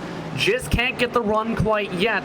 This was something that was seen a little bit in the eNASCAR Ignite series as well. Making passes is difficult, especially at a track such as this. It requires patience and multiple laps to set things up. Nearly in front of them, Allen trying to dive it on Fromke for the 4th position meanwhile, as these drivers are starting to look to try and dive it. You mentioned it, patience. And these guys have a lot of patience here early on. That patience may start to dwindle as the run goes on. Look at Vrutinek tried the outside of Allen. Kuhn says, that's okay, I'll stick my nose to the inside. And Kuhn had to back up as Vrutinek almost cut him off of turn number 4. These guys, what was a battle for the 6th position, now it's a battle for the 4th position as we've got about 6-7 cars all tail to nose and a bumper from 5th to 4th. Kuhn also slid up the racetrack but held on to his position number 7. Allen has a bit of a bobble in front of him. Fromke got loose off of 4. Is this the chance for Allen to open up the door? Yes, it is. Fromke tries to gas it up on the top side. Can he get back single file? Yes, indeed. A good job by Fromke to get back up there as he nearly lost the spot. But now again, the bottom is open for Allen. Allen real good in 3 and 4, but can't quite seal the deal over in 1 and 2. Fromke good on the outside. The outside line starting to come in. Looks like a little bit sooner than I imagined or than I thought it would here at Five Flags. Wait, Fromke going to get a little piece of the wall and drop back a little bit more. Looks like the Nerf bars are okay. Might have scrubbed the tire, but Kuhn also getting through. That moves him up one more spot as lap traffic is now starting to become a factor. Let's talk about that for a quick moment as they continue to scrap on. How is the lap traffic management, you think, going to be tonight? You've already seen how lead lap management has been. Trouble over in turn number 4. It's Nick Fraulino around. Sorry to cut you off there. That was right in front of our leaders as Fraulino gets into it with Rocky Boyd in the 16 to bring out the second Barber Ford caution of the night. And he went over top somebody's front end, in fact. That was Rocky Boyd the third, as you mentioned, and then to add insult to injury, when he got back going, hit the left front tire. Let's take a look at this one more time from above. Wow. Yeah, big time moment there. Fraulino getting airborne over in turn 4 here at the Five Flag Speedway, bringing out the second Barber Ford slowdown of the night. And boy, things are starting to get interesting there in that bout for the around the 4th position there with Richard Allen and Fromke and Kuhn. They're all in the mix. And then just ahead of them, McCollum was having a real big mirror full of James Curl here in the early stages of this race. You mentioned lap traffic. I think it'll be a little bit easier to manage tonight than the trucks last night, but I'm going to knock on wood when I say that, because usually, as us announcers always do, we say one thing and the racers go out and prove us wrong, make us look like fools. So hopefully lap traffic is easier for these leaders. McCollum, leading the truck race last night, had a handful of lap traffic problems. He's leading this modified race again tonight, doesn't want to see the same. Indeed, right now, Curl was really starting to gain some time on him and just was getting towards a range of using the Nerf bar. And that might have been a chance to get some breathing room for a lot of the other drivers who were in that mix for fifth on back, Kuhn, Furtanek, as well as because they were really trying to fight hard side by side at the time with Fromke to get by him, as Fromke is now up to back to 7th position. That is now for Fromke, well, a lot of lost spots right now in that 63, to say the least. Certainly is. He started 3rd, I do believe. Yes. Had a great qualifying effort for the 63 machine, and he's fallen back. Maybe his setup working a little bit better on the short side, on the short run side of things here tonight at Five Flag Speedway. We'll see once we get going again how he is able to adapt to the tires and the wear that they have right now. Working lap 40 of 175 here at the Five Flag Speedway. It's night number 3 of the 2nd annual Snowball Showdown. Right now, the drivers getting the 1-to-go signal as they make their way towards the DRS restart zone. Once again, to recap, McCollum's in the lead, Curl in 2nd, Cookson and Allen 3rd and 4th. Kuhn, Frontenac in the top 6, Blanchard inside the top 8 lined up in that 7 and 8 position with Fromke.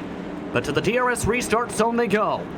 McCollum looking to get a good jump. He's gone about 2 seconds after the pace car is ducked down each time. This time, Cookson gives him a jump and a bump. Kuhn also follows through as the green flag's up. Good restart for Cookson there. Better restart for Kuhn, and Curl going to be the big loser here as he'll have to fight off that challenge for the 3rd spot. Down into turn number 3 they go. He restarted this race 2nd. Now he's going to be lucky to hold on to 4th as he slips up big time in the caution waves. And a big one, a big Barber Ford caution. Everyone stacked up on the front stretch. At least half the field involved as everyone stacked up behind Blanchard and Fromke. A bunch of Nerf bars used in the incident. It started with contact between Pataska and Blanchard, and then everybody stacked up on the front stretch. The whole track was blocked. That, you said it, that was a good portion of the field. 1, 2, 3, 4, 5, 6, 7, 8, 9, 10. Maybe a dozen or more cars involved, with one going on his roof for the 3rd Barber Ford caution period of the race. The big one happens on the front stretch here at Five Flags. And that wasn't expected to see this type of an incident, which collected essentially 8 drivers. Everyone's trying to make their way down the pit lane and sort themselves out here.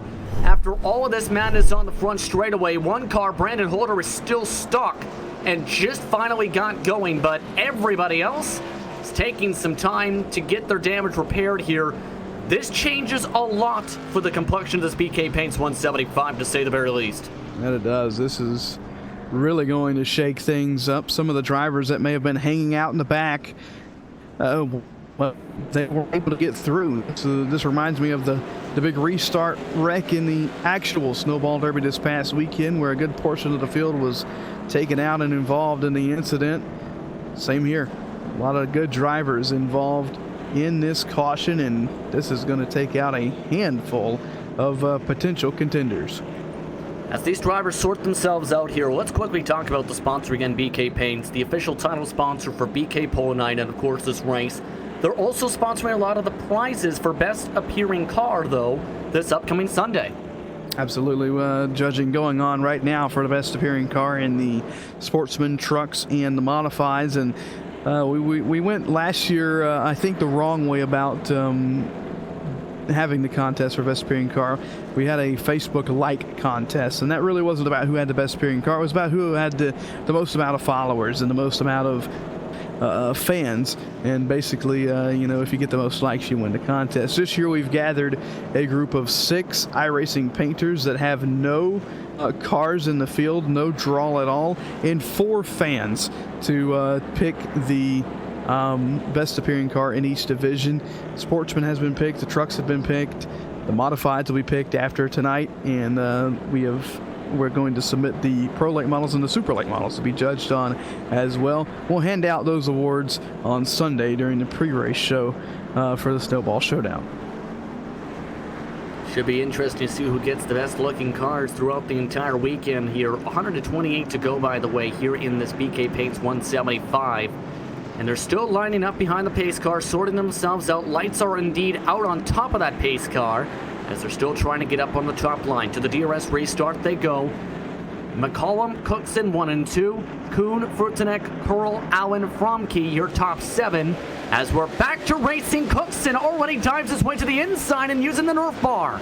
Oh man, Cookson has started to figure out these restarts. He's figured out the McCollum restart, and that may be just the thing that wins him this race later on if it comes down to a late one. McCollum leads off turn 4, Cookson followed by Kuhn. And a barber for caution. It's another one in turn 4. This time, Ryan Campbell getting tied up with contact with Rocky Boyd as well as the 00 of James Babb. So that is your third Barber Ford caution. And this was at the back of the field. So, looks like... Oh, and that's... Yeah, you can see that 14 locking up the brakes there at the contact with the 8 there. Yeah, just a little bit of bobble in front of Campbell and the 00 Babb there. They get together, and Boyd just nowhere to go but into the inside wall and into the Babb, and then the 14, you mentioned it, nowhere to go for Near there as well, up and into the wall. And that'll be a big shot for Blake Near. Looks like that may be the end of his BK Paints 175. Currently 11 drivers on the lead lap for those keeping track at the moment with 124 laps to go. But remember, this is still just night number 3 of a 5-night weekend, essentially. Tomorrow night, it will be a crazy one. The Pro Late models and the Super Late models, they've already qualified. They'll have their drivers meeting final practices, but then the Super Late models will be taking their last chance race. With 75 laps, 28 drivers punched their tickets earlier tonight in BK Paints Pole Night. They will look to lock themselves into the show for Sunday. Then it's the Tobacco-Free Florida 227. That estimated start time, 9 p.m. Eastern. You can catch that again on LSR TV and the iRacing Esports Network, and that should be a stellar show, both of those races, as well as this one already, this upcoming weekend. Certainly should. That last chance race tomorrow going to be really exciting. We're going to have about 20 drivers going for 4 spots in the showdown, so buckle up and get ready, because it's going to be a wild one. As some weird occurrence on track there. Marshall Berry in the 49 and kind of stopped and let the field go by. May have been serving a penalty there, but nonetheless a strange occurrence. As lights still on up top the iRacing.com Ford Mustang pace car here in this Barber Ford caution. Cleanup still going on down over in turn number 4. Working just past lap 50 here in the 175 lap main event for the modifieds presented by BK Paints.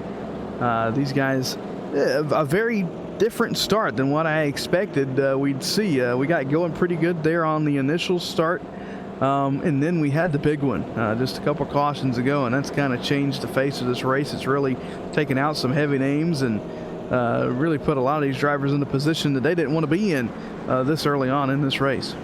I don't think I've seen anything like that since the eNASCAR Ignite Series finale, to be honest, where it was the 25 to go restart. But they are now getting ready with 1 to go as they get ready to go to the DRS restart zone. McCollum and Cookson still 1 and 2. Kuhn and Curl now 3 and 4. Vrutsenek in P5. Fromke and Allen round out your top 7. 8th spot is John Burchett. DRS restart zone means lots of cars on the loud pedal. Fromke checked a bunch of drivers up on the back end as the green flag is out. And Cookson again gets another stellar restart on McCollum to the back straightaway. He's right there. Half a car length separate the two. Down into turn number 3 and off turn number 4. McCollum has the lead. Then it's Cookson. Then it's Kuhn. Then it's Curl. That's the top 4 as Vrutsenek rounds out the top 5 as they race to the back straightaway. McCollum gapping that 39 just a little bit there. A car length or so. Here comes Kuhn. Looking to the inside. Almost some contact. Cookson hit the apron as well in that and caused a massive check up there. They've lost ground about 5 car lengths now to McCollum on this one. Still 117 laps to go in the BK Pace 175. Cookson getting loose. Kuhn just looking for the right chance to dive into the inside. Kuhn looking to pick up his second victory of the weekend as Cookson gets the wall down the back straightaway. Sparks flying, the 72 to the inside of the 39. He's sideways off 4. Cookson fights back on the outside. James Curl says, excuse me, pardon me, I'd like to get back to the bumper of McCollum. Side by side still for the second spot. Kuhn looking to wheel it on the bottom side. Cookson trying to squeeze up from the top. They avoid contact with the Nerf bars. Still side by side, making 2 rolls deep as Vrutsenek tries to follow that line. Slide job off 2 from Kuhn to Cookson. Cookson almost to the bumper of Kuhn. Kuhn up the racetrack sideways, and Cookson goes around on the front stretch and crashes. Hard contact for the Barber Ford caution flag as it's one of the glove box motorsports machines. Tried to check up a touch, got hit from behind from Curl, and that brings us to Yo again. You see that bobble from Kuhn, and then the checkup. Just a lot of close racing and really hard racing for this early on in this event, and that goes to bite one of the top contenders of this race. Cookson into the inside wall, and his motor looks to be expired, and boy, not going to be a happy camper after that. He's finished on the podium all the races so far this weekend. That will not happen tonight. You can see there Cookson nearly hit the left rear tire, in fact, of Kuhn, and just no one knew that was happening there. And then Cookson, as you mentioned, now into the garage area with that. He was one of the favorites for tonight, and now we'll have to see how things are ruled up from race control, but still 111 laps to go this upcoming time by. James Babb will get back on the lead lap. 10 drivers are on the lead lap still in this BK Paints 175 here. A couple drivers only 1 lap down as well, so we have a good possibility to get about a dozen cars back on the lead lap. This has been probably one of the most chaotic races so far of the weekend. The trucks were pretty wild last night, but this one with the big one there just a couple of Barber Ford cautions ago really upped the chaos level here in this BK Paints 175. Had that big one not happened, we'd still have about 20 or so cars on the lead lap and maybe 10 or so in contention for a win. Cookson and Curl both get end of longest line penalties for the cause of the Barber Ford caution flag. So this is going to be big for James Curl, we should know, for the 151. This will put him to the back end of the field, have to get through all the drivers laps down who are still on the circuit, as well as the tail end of the lead lap, essentially. This could be big.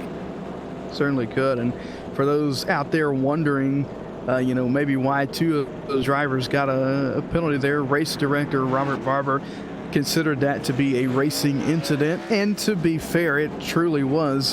Cookson checked up for Kuhn. Curl maybe didn't have time to check up, got into the back of him. The 2 make contact, and the caution waves. So both go to the rear for being a racing incident there. If it's a caution caused by one driver just by himself, that car goes to the rear, gets charged with a caution. After 2 cautions charged against you, you get parked for the night. Well, in the case of Curl, these cars don't have brake lights, so it's hard to see through somebody's car. But the lights are on top of the pace car. There is that. There is that. The pace car does have brake lights, so there's that as well. But no, heading, they're going 120 mile an hour coming off turn number 4. It's real hard to check up when the driver in front of you is only 5 feet in front of you and checks up. So big speed difference there. Just a mistake. And I'm sure Curl will get back up to the lead. Back to the DRS restart zone. Pace car to pit road. 2 by 2 the field goes. We're back underway, and McCollum leads the field to turn 1. Good launch by McCollum this time. Kuhn already to the bottom side. Brutanek into the 3rd spot, but the fight is for 4th on back. Fromke side by side with Allen, trying to get back inside the top 4. Loses the nose on the bottom. He drops back to the 5th position as they go back single file for the time being. Somebody blew up, though, on the top line of turn number 1 and is stopped on the track. Caden Cochran has already pulled it off the circuit. We stay green. So a lot of damage to these cars from that big one, maybe playing a fact into that incident there. As here comes Richard Allen in that number 25 machine, closing up on the bumper of Fruchtenich. That'll be a battle for the 3rd spot and a spot on the podium here at the Snowball Showdown. Richard Allen looking to make the move to the inside. Does he have a nose? He does, and Fruchtenich going to give him room. Allen with the advantage off turn 2. And they're going to have to deal with Cookson out of the pit lane. That is tight and makes it a tight battle for 3 positions. Allen moves up to P3, though. Fruchtenich watches as Allen pushes up, checks up. Fromke also forced to check up as they are now 1.6 seconds behind the lead. It's good racing going on for that 3rd position as Allen trying to put a little bit of distance between himself and Fruchtenich now. As Fruchtenich the inside on turn number 1 there. He'll fall back to 4th. Fromke sits 5th. Sean Jolly is up to 6th after a very far back start in the field there. He's looking great. Gio Ruggiero in the 07. He is 19 laps down, but he is currently in the 7th running position on the racetrack. He looks like he's got a fast car. He's just trying to make up some of his laps. Yeah, but look who's already up to 7th spot. James Curl is behind those cars at the moment. You still follow along, though, with Allen and company. Allen in the 3rd position, trying to gain up time. He's running now in the 15 ones to 15 flats at the moment. These tires have seen a lot of laps, to say the very least, on them, as that Carolina Speedworks machine sees James Curl have some spins now as the caution flag is out. This is in turns 1 and 2 and involves that 07. Gio Ruggiero getting involved in the caution there, but it was due to the 26 of Sean Jolly catching that inside wall in turn 1. So the caution waves. Barbara Ford caution number 5, maybe 6, I do believe. Lost count here in the BK Paints 175. Yeah, about 5, and he actually hit the inside wall there, Jolly did. That's the first time we've seen that this weekend. But that is a tough entry because of that where that wall placement is. Certainly is, and at the real Five Flag Speedway, you can, as a photographer, you can stand right against that wall. It's one of the most, probably one of the best seats in all of motorsports for a motorsports photographer. Having these modifieds or the super late models dive down into turn 1, 130 mile an hour, zooming literally inches from your forearms. So, that wall sneaks up on you quick as a driver. And you mentioned it, first time this weekend we've seen it bite one of these drivers, and Sean Jolly, unfortunately, the victim of that inside wall after having a good run in P6 when the incident occurred. Lots of cars still getting repairs coming down the pit lane once again here, but you mentioned there with the photography experience, you were covering the real Snowball Derby as well this past weekend, all the way up to the Monday with the rain delay. How was that experience to be at the racetrack at such a prestigious race event? Well, it's always great to be at the Snowball Derby. It was my 8th Snowball Derby of my life and of my professional career. So, each one gets better and better. Tim Bryan and the whole crew down at Five Flag Speedway put on a great show. Tim said he would even tune in to our show this weekend if he had time. So, Tim, if you're out there, we're looking forward to seeing you there, and thank you for tuning in. Thank you for having us at Five Flags past weekend. But no, it's just a great event. Definitely a bucket list. If you've never made it to the Snowball Showdown, or the Snowball Derby rather, you definitely have to get down to Pensacola. Put it on the bucket list. Make it happen next year, if not the year after that. It's one event that blows out any other motorsports event in the country, I do believe, from personal experience. It's just great. Absolutely, but these two drivers have been really great.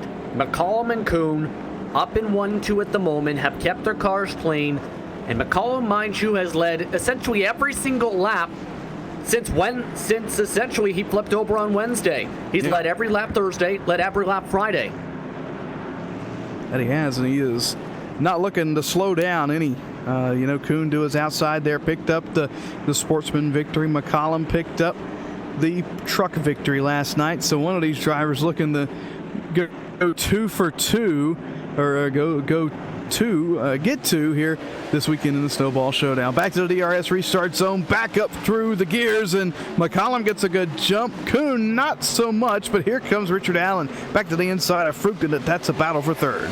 Side by side, Allen, that Carolina Simworks machine making tire-to-tire contact. Moves Fruchton up the racetrack, drops him all the way back to the 6th position in line, and side by side for that position as well. That will move him back to 7th as James Babb wants to move his 0-0 back inside the top 6. Babb looking to the inside, but Fruchton, he has proved he is good on the outside. They almost come together in one. Close quarter racing here at Five Flags Speedway. I thought for sure the 82 was going around backwards there, but they keep it straight. We stay green, closing in on the halfway point as some drama in front of them. The battle for 4th between Fromke and now James Curl back into the top 5, make it the top 4 with that move down the backstretch. The man with double-digit iRacing championships in official events moves his way into the 4th position. He didn't want to be patient with Fromke. Remember, he was one of the top runners. He was 2nd before that EOL, or make it 3rd rather, before that EOL with the contact with Cookson. He's back up to 4th. 4th and looking for more as he's closing in on Richard Allen is James Curl. He sits 4th right now, 1.3 off the lead, about 4 back from Richard Allen. Up front, you're not missing too much. It's still McCollum being chased by a very loose Ryan Kuhn. Yeah, Ryan Kuhn has been looking very dicey on some of these corners, nearly clipping the apron a couple times in the 72, especially off turn 4. Take a look at this. Runs a bit lower, tries to run off the banking of the apron.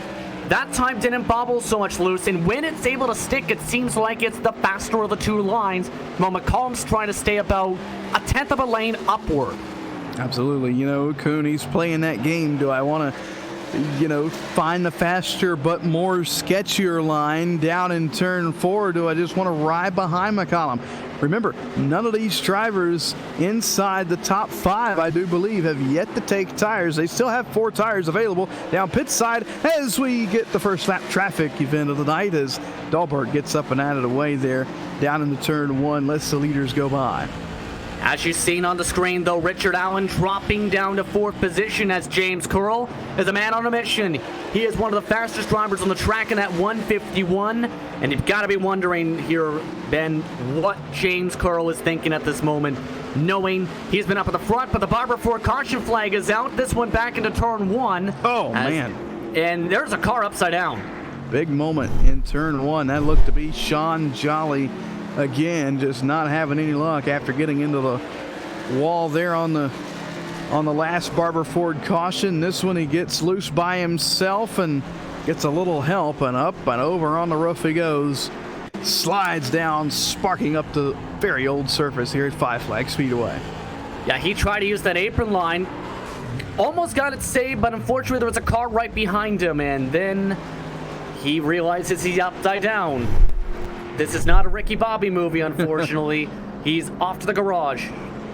So big moments under this caution period. Ryan Kuhn, Marcus Fruchton have stayed on the racetrack, and everybody else has come down pit road, including Fromke in that number 63 machine. He actually missed his pit box, so that's going to be interesting to see what he does there. But McCollum is down, as well as James Curl, and they're getting their 4 fresh tires. Throw Richard Allen onto that 4-tire list as well. Yes, indeed. Here comes the cars off the pit lane. McCollum comes off first, and Curl comes out at the moment behind them. More drivers still electing to come down to get repairs done at the moment, as you see John Burchett amongst those drivers, but this is a big gamble here for Kuhn and company. But at the same time, they've only fallen off 2/10 essentially per lap, Ben. Yeah, so we're, oh man, you know, as a driver, as a crew chief, I don't know what I would do in this situation. We've had a couple of cautions mixed in, plenty of time to let the tires cool off. But if we go green from here on out, that's where I'm starting to get a little bit worried. 80 laps to go. I'm sorry, 70. No, 80 laps to go this time. Boy, got to get the math going there. Alabama native, so bear with me. But 80 laps to go here at the line. You know, these guys, fresh tires, they're going to come a little bit better at the end of this run, if we were to go green, that is. You know, if we have a couple more cautions, you know, Kuhn, Fruchtenich, they might be in a good position.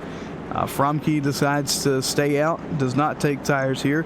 So the first 3 cars are the only cars in the race that have not taken 4 fresh tires. Everybody else behind, Alex McCollum, James Babb, Richard Allen, James Curl, Ryan Campbell, Joe Burchett. They've all got fresh tires and looking to maybe make a move on Ryan Kuhn and company.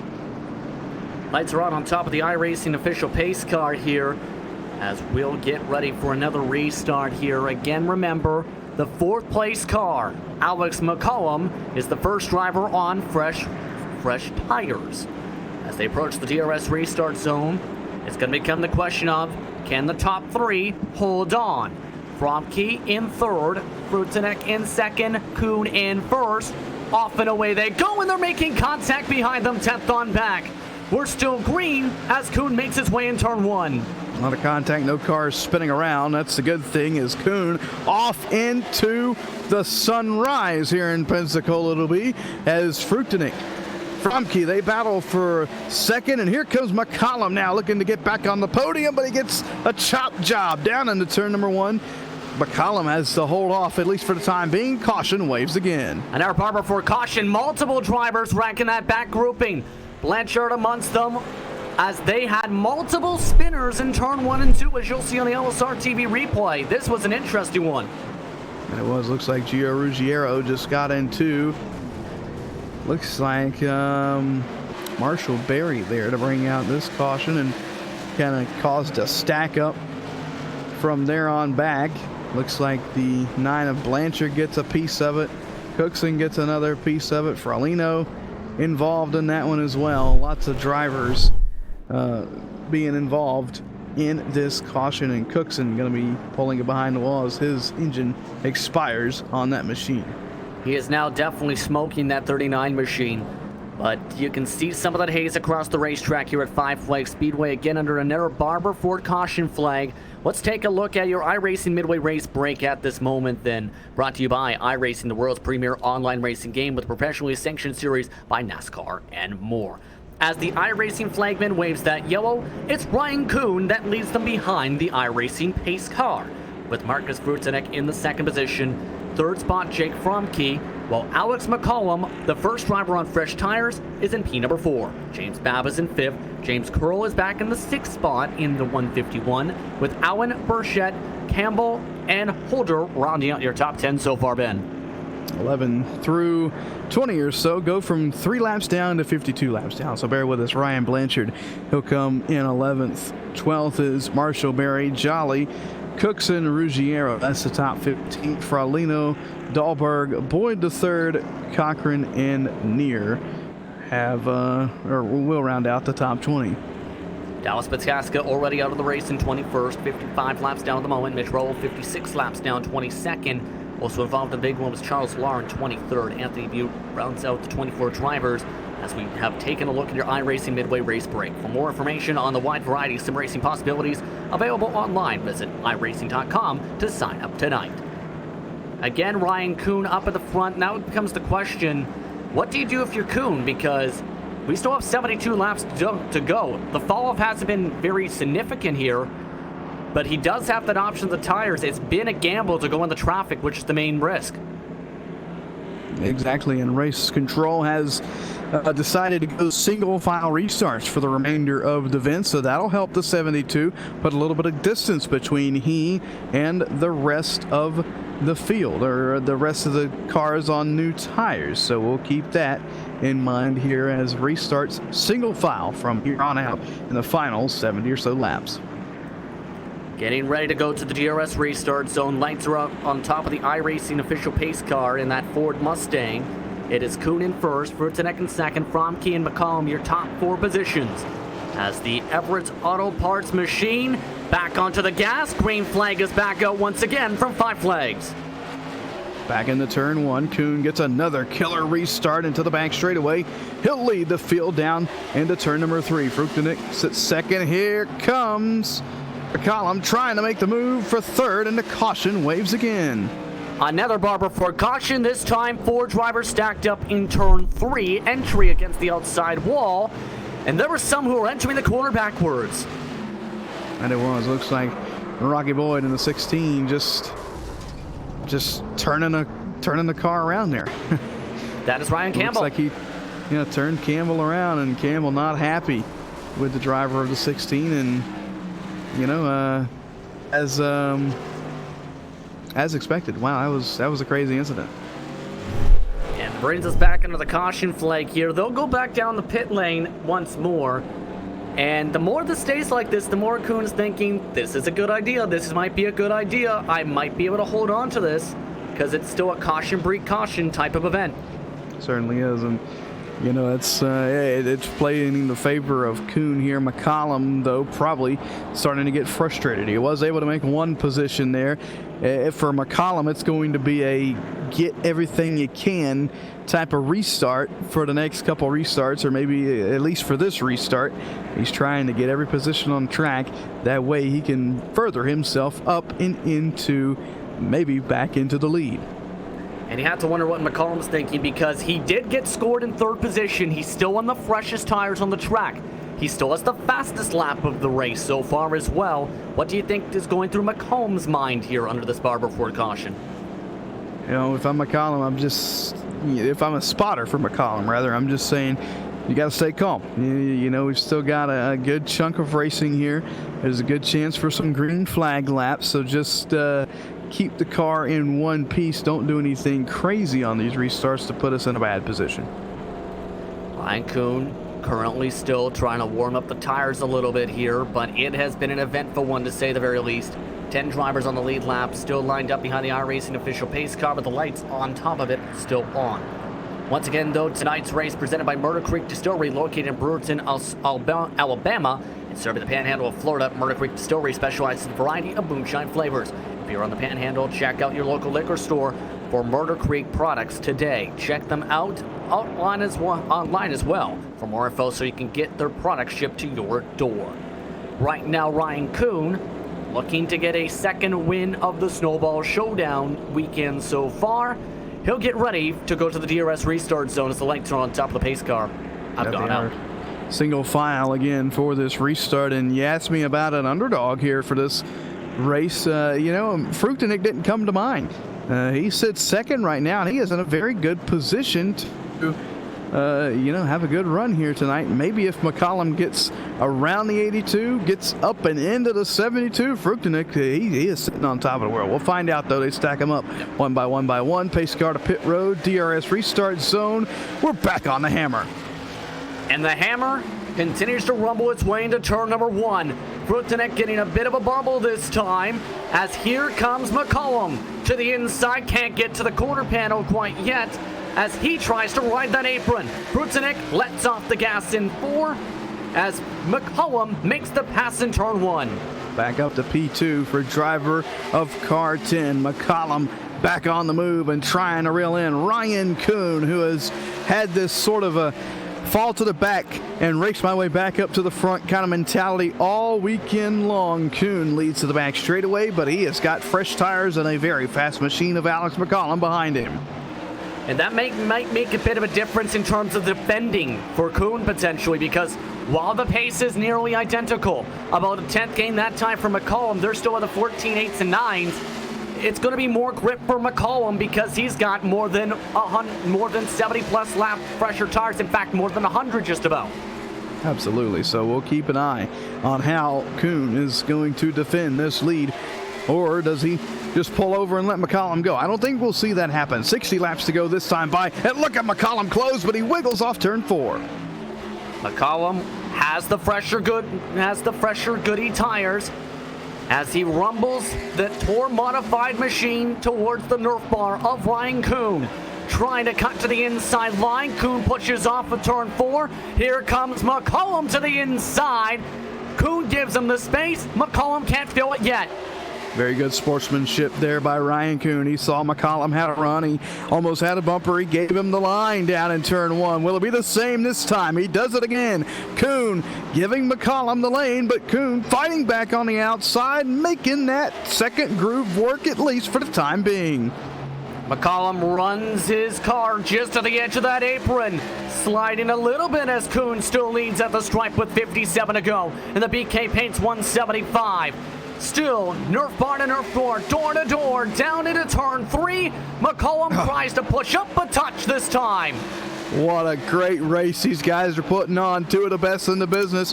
They share a win so far this evening. Both want this win in the modifieds tonight. McCollum a nose ahead in 3. Now a half a car, and now he clears a 72 on the front stretch. McCollum back to the lead. And they'll have lap traffic and Nick Farino right in front of them. That 44 machine sticks to the bottom of the racetrack. McCollum up to the front with a 15.115. Even with the pass, was a tenth of a second quicker.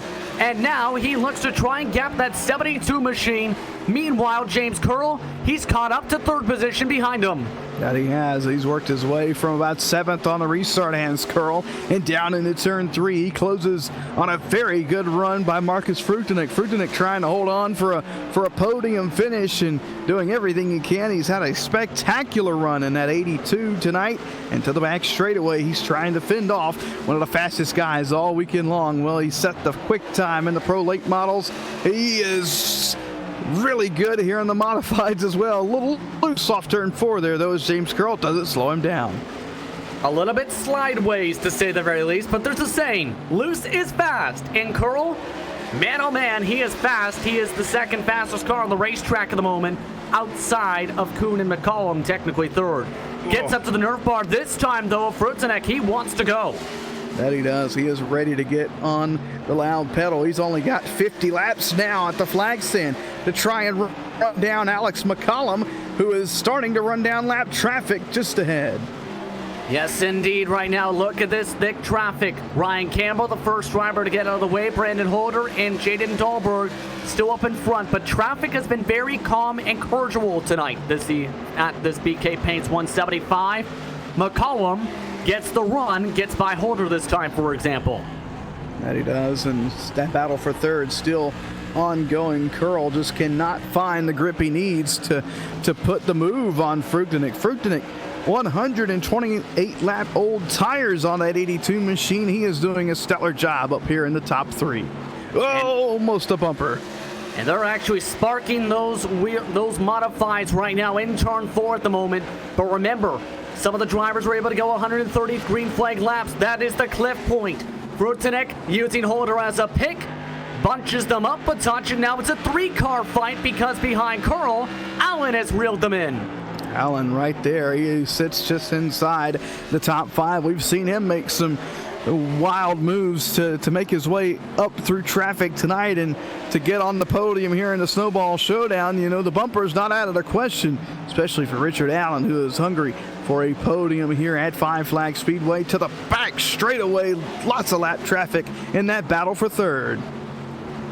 Right now, some of the traffic shuffling their way up to the top side. Some of them actually having to pass one another. Marshall Berry, Jaden Dahlberg are the ones who they just passed on by. But Curl, again, to the Nerf bar. This time a Frutenik. Frutenik still defending hard to the bottom as the Barber Ford caution comes out. That's for Ryan Blanchard over in turn 4. Spins it by himself. A self-spin for the number 9. And he actually come to a stop there on the bottom of the racetrack, so he will be charged with that caution. He was 3 laps down 11 spots and just looked like he put too much gas into it. And it was. He said he stalled the car, and with the new clutch model here on iRacing, that's certainly a possibility. Bigger story, though. Frutenik and Kuhn to pit road. Yes, and you'll see it in live picture just to the left side of that 9. They have to use their tires, and they elect to do so now. So Kuhn going to have, along with Frutenek, about 40 lap fresher tires. Then McCollum, Curl, Allen, and Babb, Burchett, and Fromke also follow suit into the pits. So now it's going to be interesting to see if that's going to be enough of an advantage for Kuhn or Frutenek or any other one of these drivers to make their way back through the field to challenge for the lead. A lot of cars stayed out here on this caution, so they're going to restart at best, looks like 6th. And by the way, that was Joe Burchett who got out first up to 6th position, so he elected to go for 2 tires.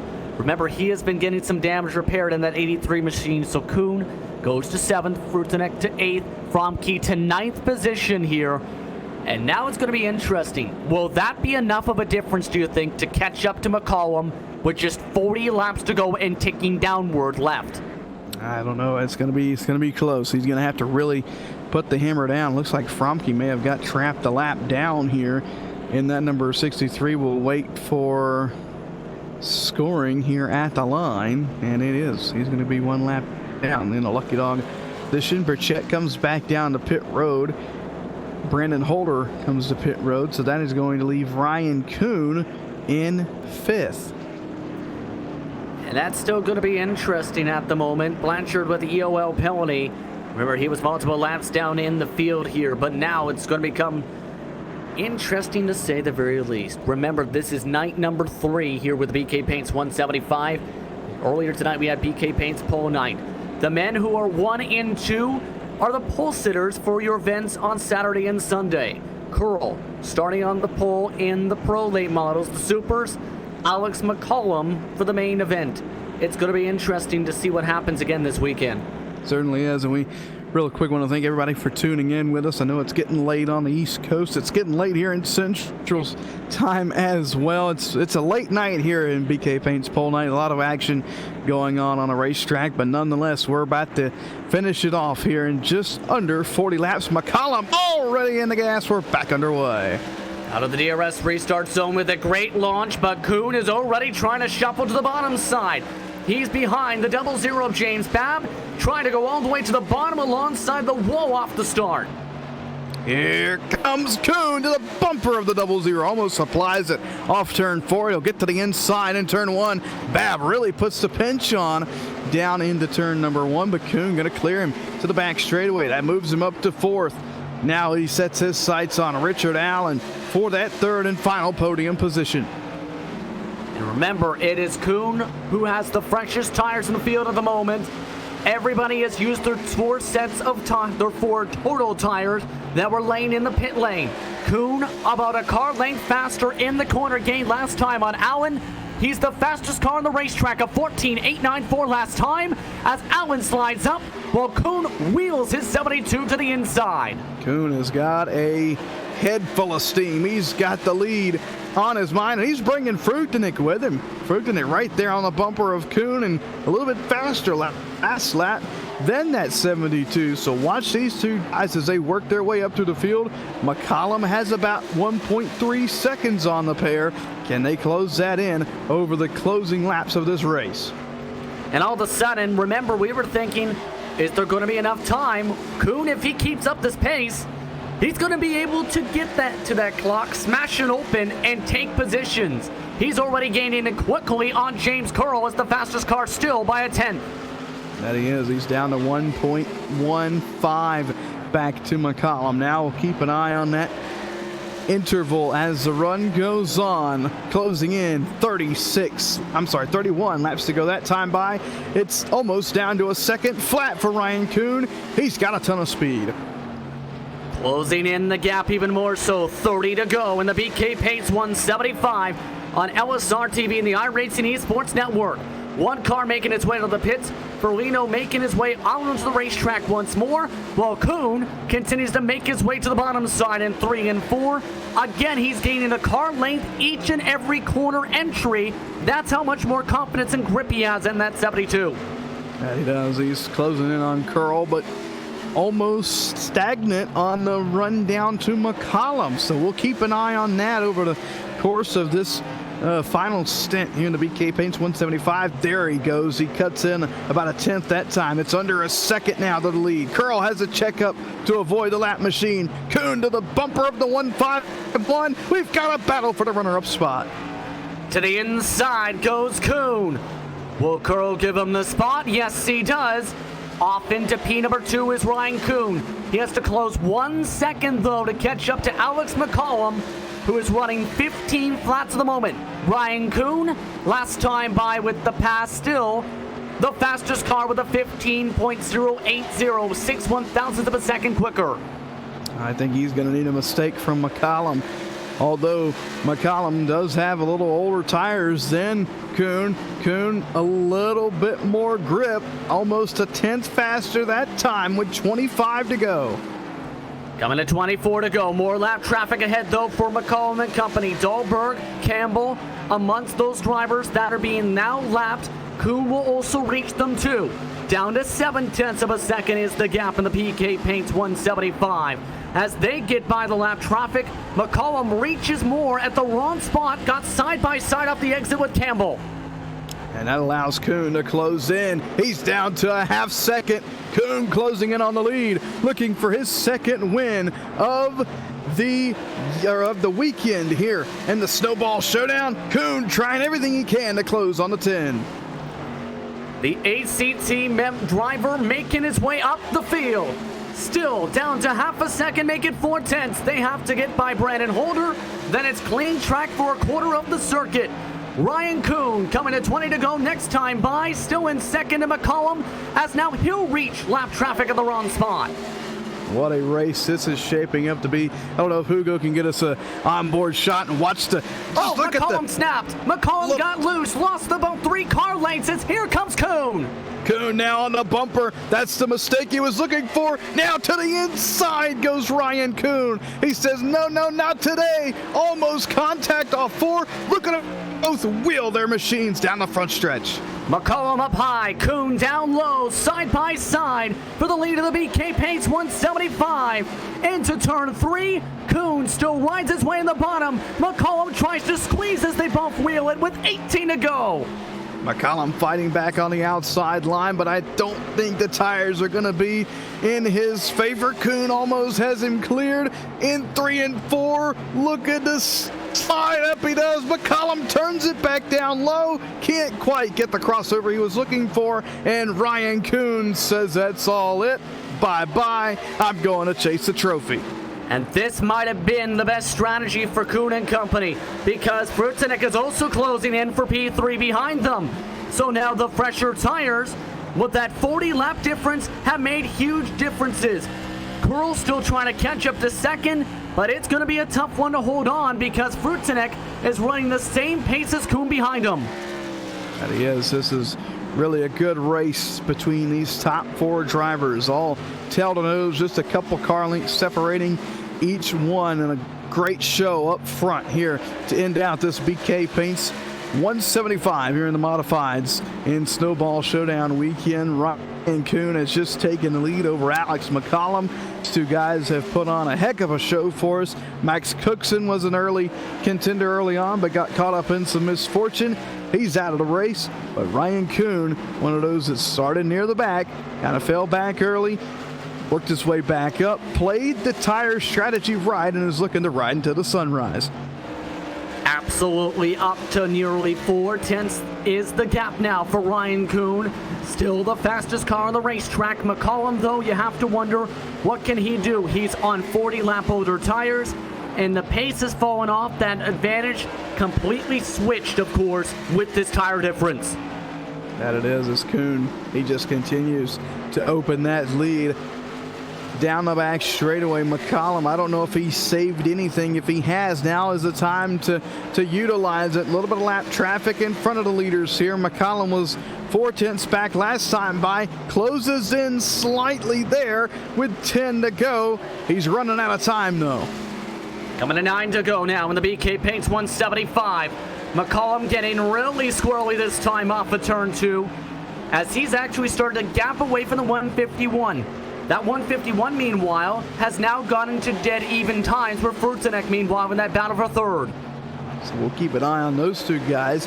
Furtanek could work his way back up and onto the podium. What a run that would be for the driver of the number 82 down into turns 1 and 2.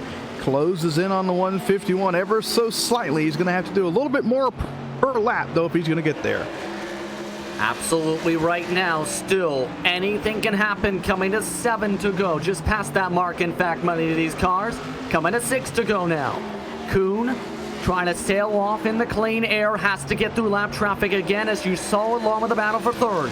Curl still going on forward, still holding on firm, but Ryan Kuhn played the strategy right, and now with 5 laps to go, looks to close it out to win the BK Paints 175. Through 3 and 4, he's going to get the high 5 laps to go here at Five Flag Speedway. Ryan Kuhn just pulling away from Alex McCollum. He has played the tire strategy brilliantly, maybe taking some notes for Sunday. Now 4 more laps to go, just 2 miles to make it. And you have to say, even with the strategy, before the strategy, Kuhn was one of the fastest drivers on the racetrack tonight at the Everett's Auto Parts Machine. Him and his PRG teammates put in the work to succeed tonight for this modified event. And now tonight, with coming to 2 to go, he looks to close it. That he does, and he just continues to gap that 10 machine. No real battle on the racetrack as Kuhn gets to popsicle 6 there at the flag stand. Just 2 more circuits around the high banks here at Five Flag Speedway separate him and yet another win this weekend in a Snowball Showdown. McCollum has wiggled his way back to Curl in the battle for second position, but the white flag is out. Ryan Kuhn in the 72 machine. He was one of the best drivers all weekend so far here in the Snowball Showdown, but tonight he'll come away with the second win of the weekend. He wins the BK Paints 175.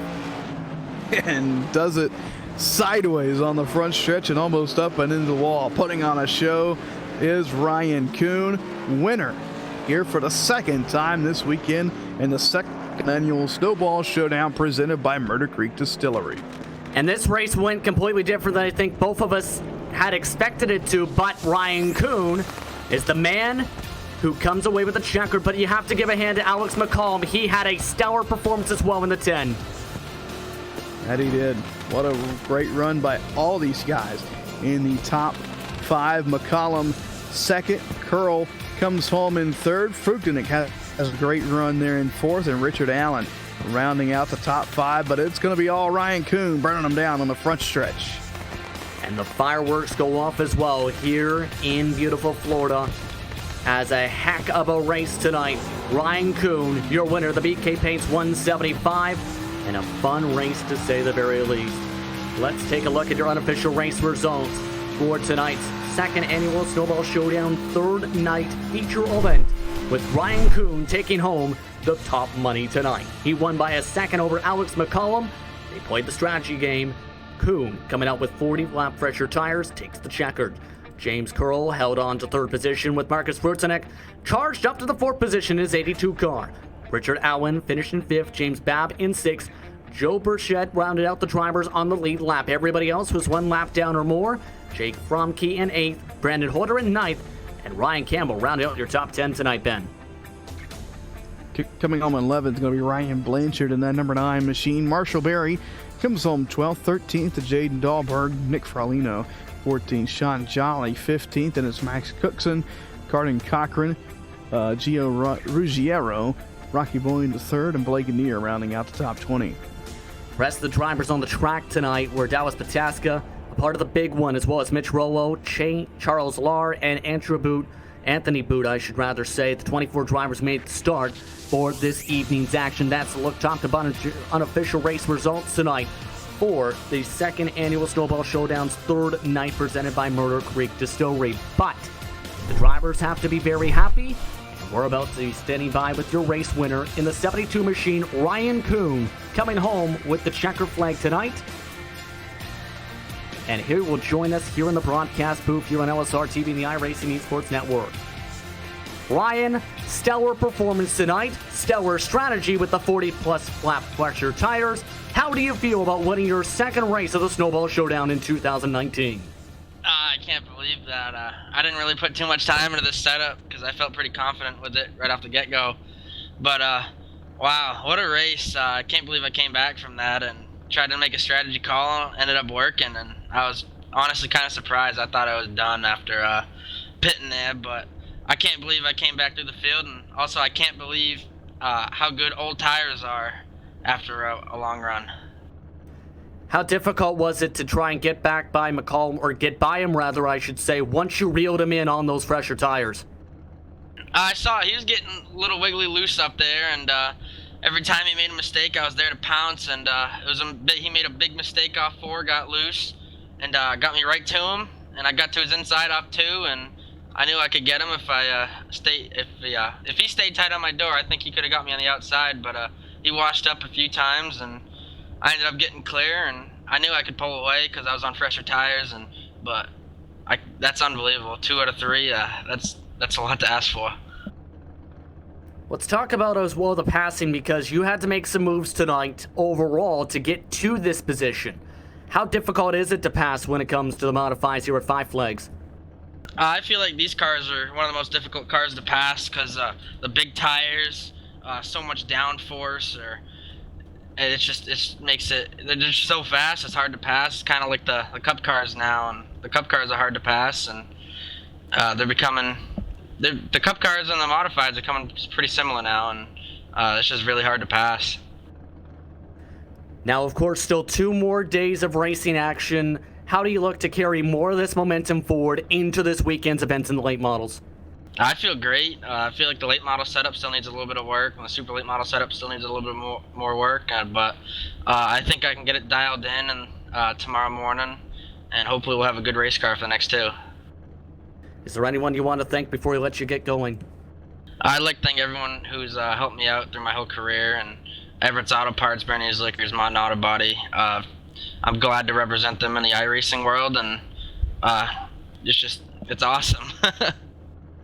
An awesome win tonight, Ryan. An awesome strategy. An awesome ride for you. Congratulations. Thank you. That was Ryan Kuhn coming home with the victory tonight. He won by a second. Now, Ben, I believe you're standing by with Alex McCollum. Absolutely. What a great run by this driver as well. He comes home second. Put it on the pole tonight. He's on the pole in the super late models. He has had a great weekend. He won the trucks last night and finishes second tonight. Alex, at the end of this thing, you're sitting here thinking to yourself, what could you have done differently to be where Kuhn is sitting right now? Yeah, it's a little frustrating, but overall, a really good night getting the pole for the super race on Sunday. Can't complain about that. And again, a P2 tonight. Overall, it was a really good race. Made a bad call, pin a little too early. Car was actually really loose. It was hard to hold on there. Overall, really good race. Talk about the momentum this brings to your camp. You end up on your roof on night 1. You come back, you win.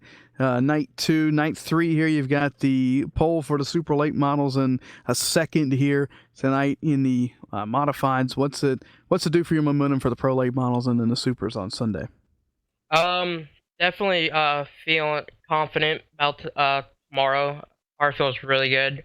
Needs a little bit more adjustment, but I think we roll off P5, but I think we should be out there at the end.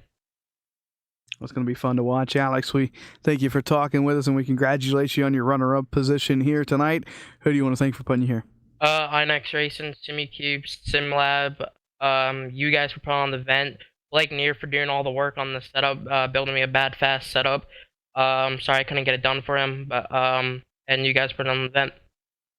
Well, there you have it, Alex McCollum. He is upside down one night, in victory lane the other, and he settles for second here tonight, but he'll take that super late model pole as well. Here on BK Pole Nights, we'll send it back up track to Justin Prince, who is now standing by with our third place finisher who had another stellar run here this evening, James Curl.